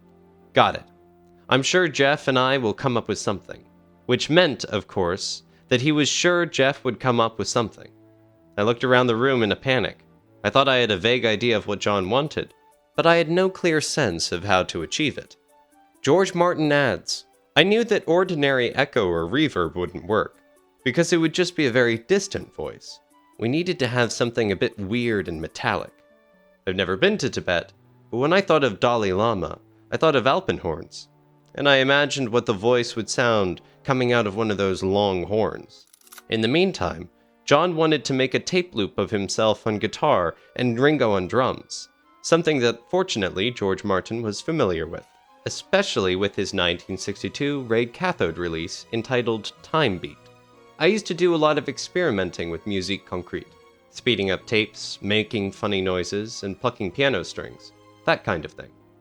Emmerich continues, "Fortunately, I had a little time to think about it, because John decided to start the recording process by having me make a loop of him playing a simple guitar figure, with Ringo accompanying him on drums. Because John wanted a thunderous sound, the decision was made to play the part at a fast tempo and then slow the tape down on playback. This would serve not only to return the tempo to the desired speed, but also to make the guitar and drums, and the reverb they were drenched in, sound otherworldly. Simultaneous to Ringo providing the drum pattern along with the tape loop was John overdubbing lead vocals, using an innovative new effect. Emmerich says, "The studio's Hammond organ was hooked up to a system called a Leslie, a large wooden box that contained an amp and two sets of revolving speakers, one that carried low bass frequencies and the other that carried high treble. No one had ever put a vocal through it. I think I have an idea for what to do for John's voice," I announced to George in the control room as we finished editing the loop. Excitedly, I explained my concept to him. Though his brows furrowed for a moment, he nodded his assent. Then he went out into the studio and told the four Beatles, who were standing around impatiently, waiting for the loop to be constructed, to take a tea break while Jeff sorts out something for the vocal. Turn off your mind, relax and float downstream. John's voice sounded like it never had before, eerily disconnected, distant yet compelling. The effect seemed to perfectly complement the esoteric lyrics he was chanting. Everyone in the control room looked stunned. Through the glass, we could see John begin smiling. At the end of the first verse, he gave an exuberant thumbs up, and Paul and George Harrison began slapping each other on the back. "It's the Dalai Lenin!" Paul shouted. "That is bloody marvelous!" John kept saying over and over again. While listening to the playback, John and George Harrison had been excitedly discussing ideas for guitar parts. George eagerly suggested that a tambura, one of his new collections of Indian instruments, be added. "It's perfect for this track, John," he was explaining. "It's just kind of a droning sound, and I think it'll make the whole thing quite Eastern." Meanwhile, Paul was suggesting to Ringo to add a little skip to the basic beat he was playing. Ringo said little, but listened intently. He was used to taking direction from the others. "I think we've got it," John announced excitedly after the last note died away. George Martin waved everyone into the control room to hear the playback. "That's the one, boys," George Martin agreed. Everyone went home and made up a spool, a loop. George Harrison explained. "Okay, class, now I want you all to go home and come back in the morning with your own loop. We were kind of touching on the Stockhausen kind of avant-garde clue music. I was into tape loops at the time, explained Paul. I had 2 Brennell machines, and I could create tape loops with them. I used to get a lot of seagulls in my loops. A speeded up shout goes squawk squawk, and I always get pictures of the seaside, of Torquay, the Torbay Inn, fishing boats and puffins, and deep purple mountains. Those were the slowed down ones. So we made up our little loops and we brought them to the studio. George Harrison continues, I think they were just weird noises. I don't exactly recall what was on my loop. I think it was a grandfather clock, but at a different speed. You could do it with anything. Pick a little piece and then edit it, connect it up to itself, and play it at a different speed. On the following day, April 7th, Phil McDonald carefully threaded each loop onto the tape machine, one at a time, so that they could audition them. Paul had assembled an extraordinary collection of bizarre sounds, which included his playing distorted guitar and bass, as well as wine glasses ringing, and other indecipherable noises. They played them every conceivable way. Proper speed, sped up, slowed down, backwards, forwards. Every now and then, one of the Beatles would shout, "That's a good one," as they played through the lot. Eventually, 5 of the loops were selected to be added to the basic backing track. Emmerich says, we had no sense of the momentousness of what we were doing. It all just seemed like a bit of fun and a good cause at the time. But what we created that afternoon was actually the forerunner of today's beat and loop driven music. Being the most unconventionally structured song in the Beatles' catalog to date, it consists only of verses, if John Lennon even considered them as verses at all. Since his intention was to mimic the Indian music that they were coming to admire in 1966, the format used on this track completely diverted their attention away from any pop structure with normal bridges, refrains, or choruses. Even the ultra-Eastern songs Love You Too and Within You Without You included refrains. Tomorrow Never Knows was a great innovation, George Martin proudly recalls. John wanted a very spooky kind of track, a very ethereal sound. Paul at the same time was probably more avant-garde than the other boys. We always think of John as being the avant-garde one, with Yoko and so on. But at the same time, Paul was heavily into Stockhausen and John Cage and all the avant-garde artists, while John was living a comfortable suburban life in Weybridge. While Paul never contested that Tomorrow Never Knows was a full John Lennon composition, his input was extremely instrumental in creating the psychedelic landscape that finished off the Revolver listening experience. Thus became another example of the brilliant Lennon-McCartney partnership, one that will probably never be equaled. That's me in my Tibetan Book of the Dead period. And the expression Tomorrow Never Knows was another of Ringo's. So I gave it a throwaway title because I was a bit self-conscious about the lyrics of Tomorrow Never Knows. So I took one of Ringo's malapropisms to take the edge off the heavy philosophical lyrics. We need to refresh people's memories. I would like to refresh people's memories as to how you two actually met in the first place. Well, it's a long story. Yoko had Met come... with a smash. Yeah. Had come to London, or had been invited to London by some group of artists or something called Destruction in Art Symposium, which was... They had some big thing going on in London. And she had an exhibition put on by that gallery, what was it called? Indica Gallery. Indica Gallery, Marion by Faithfull's... John Dunbar. John Dunbar, Marion Faithfull's ex-husband. Mm-hmm.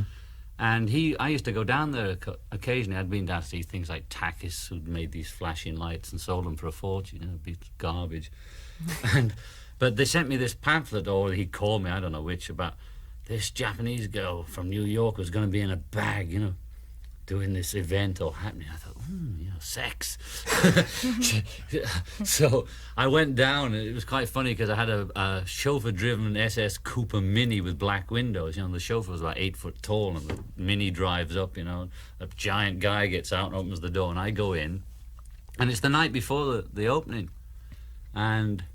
I was in the basement. She was in the basement. There was nobody there. I was thinking... Just in the basement, not in the bag? No, she wasn't in the bag, so I go in... I was just preparing, it was before the opening. There was, like a few nails on a stand and an apple on a stand, cosmic, and just these strange-looking objects, just look like found objects that had been painted white with little messages written on them. So John Dunbar's sort of showing me around. I'm looking, thinking, what? How much is that? You know, £100 for a bag of nails? Are you kidding? Mm-hmm. How much is the apple? £200. Fresh apple. Oh, fresh. Thanks a lot. Right. £200 for a fresh apple. I thought this is a con. What the hell is this? You know. I go downstairs and there's a few sort of. There must have been assistants, but I thought there were a minimal audience lying around on the floor. Anyway, but Dunbar's trying to hustle a bit because he thinks the millionaire Beatles are coming to buy, you know. So he introduces me to this strange-looking Japanese woman. Nothing's happening in the bags. I'm expecting an orgy, you know. In a bag, you know, something's going to be happening in a bag, you know, psychedelic. And it's all quiet. And he introduces me to her. And I said, well, where's the sort of happening, the event? And she gives me a little card. And it just says, breathe on it. So I said, you mean like that? She says, yeah, that's it. So I'm looking for action, you know, and I see this thing called hammer and nailing. It's a board with a chain and a hammer hanging on it and a bunch of nails at the bottom. I said, well, can I hammer a nail in? She says, no. So John Dunbar whisks her away. I said, because it was before the opening, you know. I didn't want anybody to touch anything, you know. Right. So he takes her in the corner and says, that's a millionaire, you know who that is? She didn't know who I was. He didn't explain anything, really. He was just sort of trying to, hint, you know, with his eyes. Or whatever. She came over and said, you can hammer one in for 5 shillings. I said, I'll give you an imaginary 5 shillings and hammer an imaginary nail in, all right? And that's when we fell. Da-da-da-da-da. It was as easy as that, was it? Well, but it took a long time before we're both very shy, you know. So the next time we met was a Klaus Oldenburg opening with a lot of, you know, like soft, objects like cheeseburgers made out of rubber and garbage like that. And we met again then and sort of made eye contact. But it was 18 months, 2 years before we really got together. Do you remember what sort of frame of mind you were in those days, John? Were you a happy man musically? Were you satisfied with life? What year was it? 66? 66. Well, you'd have to tell me what the Beatles had out then, and I'll tell you what mood I was in, because I only remember things by what tracks were out. It's just that going on record, you'd said at that time, after you'd done, I think I'm right in saying, the film How I Won the War, you've said in the press recently that at that stage you actually genuinely wanted out from the Beatles. The pressure was all too much. Well, it wasn't so much the pressure, it was the boredom, you know. After the Beatles' last tour, which was 65, I think, was the one where the Ku Klux Klan were burning Beatle records, and I was, you know, held up as a Satanist or something. Then we decided no more touring. That's enough of that. I'm not going to put up with it. And I was dead nervous, so I said yes to Dick Lester that I would make this movie with him. I went to Almeria, Spain for 6 weeks, because I didn't know what to do. You know, what do you do when you don't tour? There's no life. Because I've been on the road for... And that meant a lot to you, didn't it? Well, it wasn't that I wanted to tour so much, but I didn't know what to do. What the hell do you do all day, you know? I mean, so I did the movie, which was boring as hell, and 6 weeks there. But I was really too scared to walk away. I was thinking, well, this is like the end, really. You know, there's no more touring. That means there's going to be a blank space in the future at some time or other. That's when I really started considering, what can one do? Considering the life without the Beatles, what would it be? And I spent that 6 weeks thinking about that. What am I going to do? You know, am I going to be doing Vegas? I call it now, but cabaret. I mean, where do you go? You know. So that's when I started thinking about it, but I could not think what it would be or how I could do it, or I didn't consider forming my own group or anything because it didn't even enter my mind. Just what would I do when it stopped?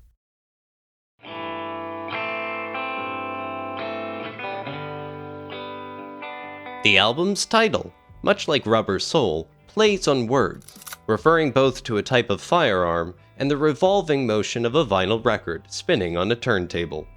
Initially, they intended to name the album Abracadabra, but abandoned the idea after discovering that it had already been used by another band.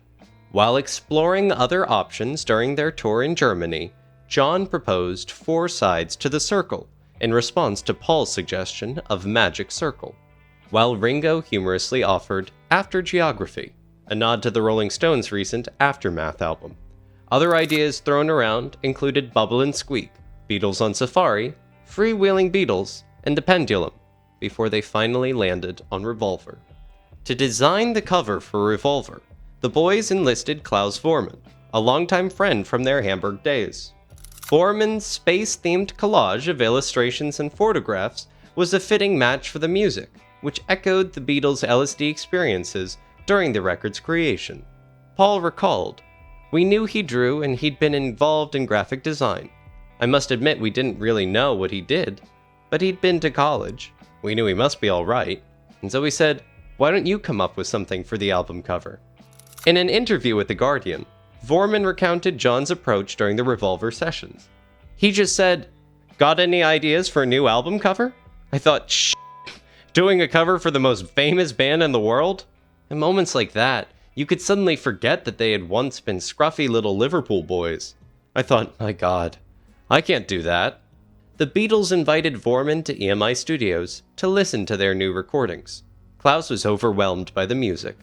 "When I heard the music," he said, "I was just shocked. It was so great, so amazing.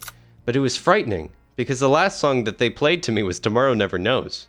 Tomorrow Never Knows, with its use of tape loops, reverse recordings, and Ringo's entrancing drumming, created a psychedelic atmosphere that influenced Vormann's cover design. He reflected, "Tomorrow Never Knows was so far away from the early Beatles stuff that even I myself thought, well, the normal kind of Beatles fan won't want to buy this record." But they did. Having relocated to London, Vormann spent 3 weeks in his small attic apartment working on the project. He used pen and black ink to create 4 large line drawings of the Beatles, which he combined with a collage of photographs by Bob Whittaker and Robert Freeman. Vormann also incorporated personal photos from the band.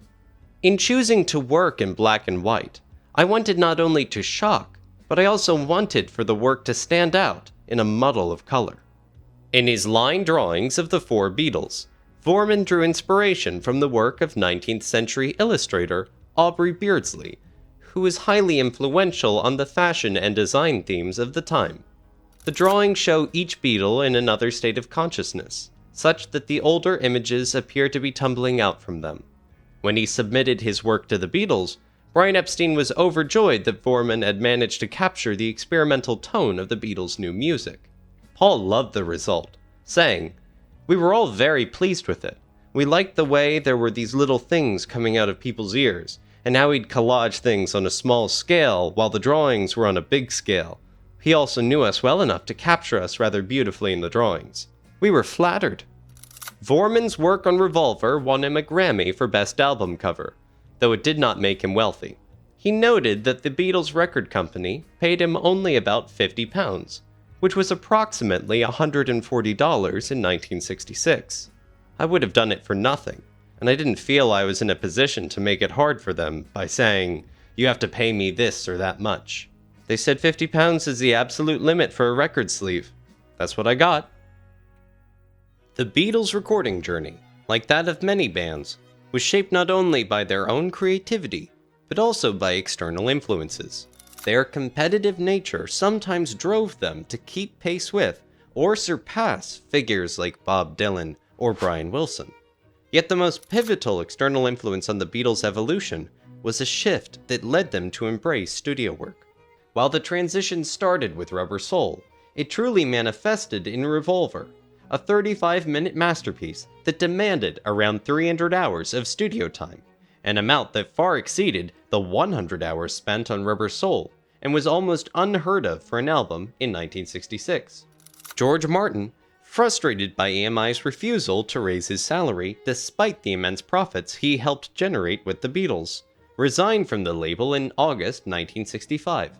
He then founded his own company, and both he and the Beatles leveraged their influence to secure unrestricted access to Abbey Road Studios, breaking free from the rigid production schedules imposed by record labels at the time. This newfound freedom allowed the band to experiment with innovative recording technologies, explore new instruments, and perfect their music by troubleshooting issues as they arose. This change not only transformed their working environment, but also led the Beatles to embrace the potential of cutting-edge technology. They also capitalized on their commercial success to step away from the draining demands of touring and the associated PR obligations. Revolver marked a point where the Beatles' image as a united group started to shift. Having taken a 3-month break, their longest since they began recording, the band members pursued their own paths, a stark contrast to the tightly knit group that had been touring the world together for years. Ultimately, Revolver captures the band growing in confidence, free from the constraints of their label and the pressures of constant performance. They recorded at their own pace, released albums when they were ready, and stepped away from live shows. It's important to remember that even from their earliest days, they had pushed against the expectations placed on them as entertainers. But by the time of Revolver, they weren't just challenging norms. They had become symbols of a truly transformative cultural shift.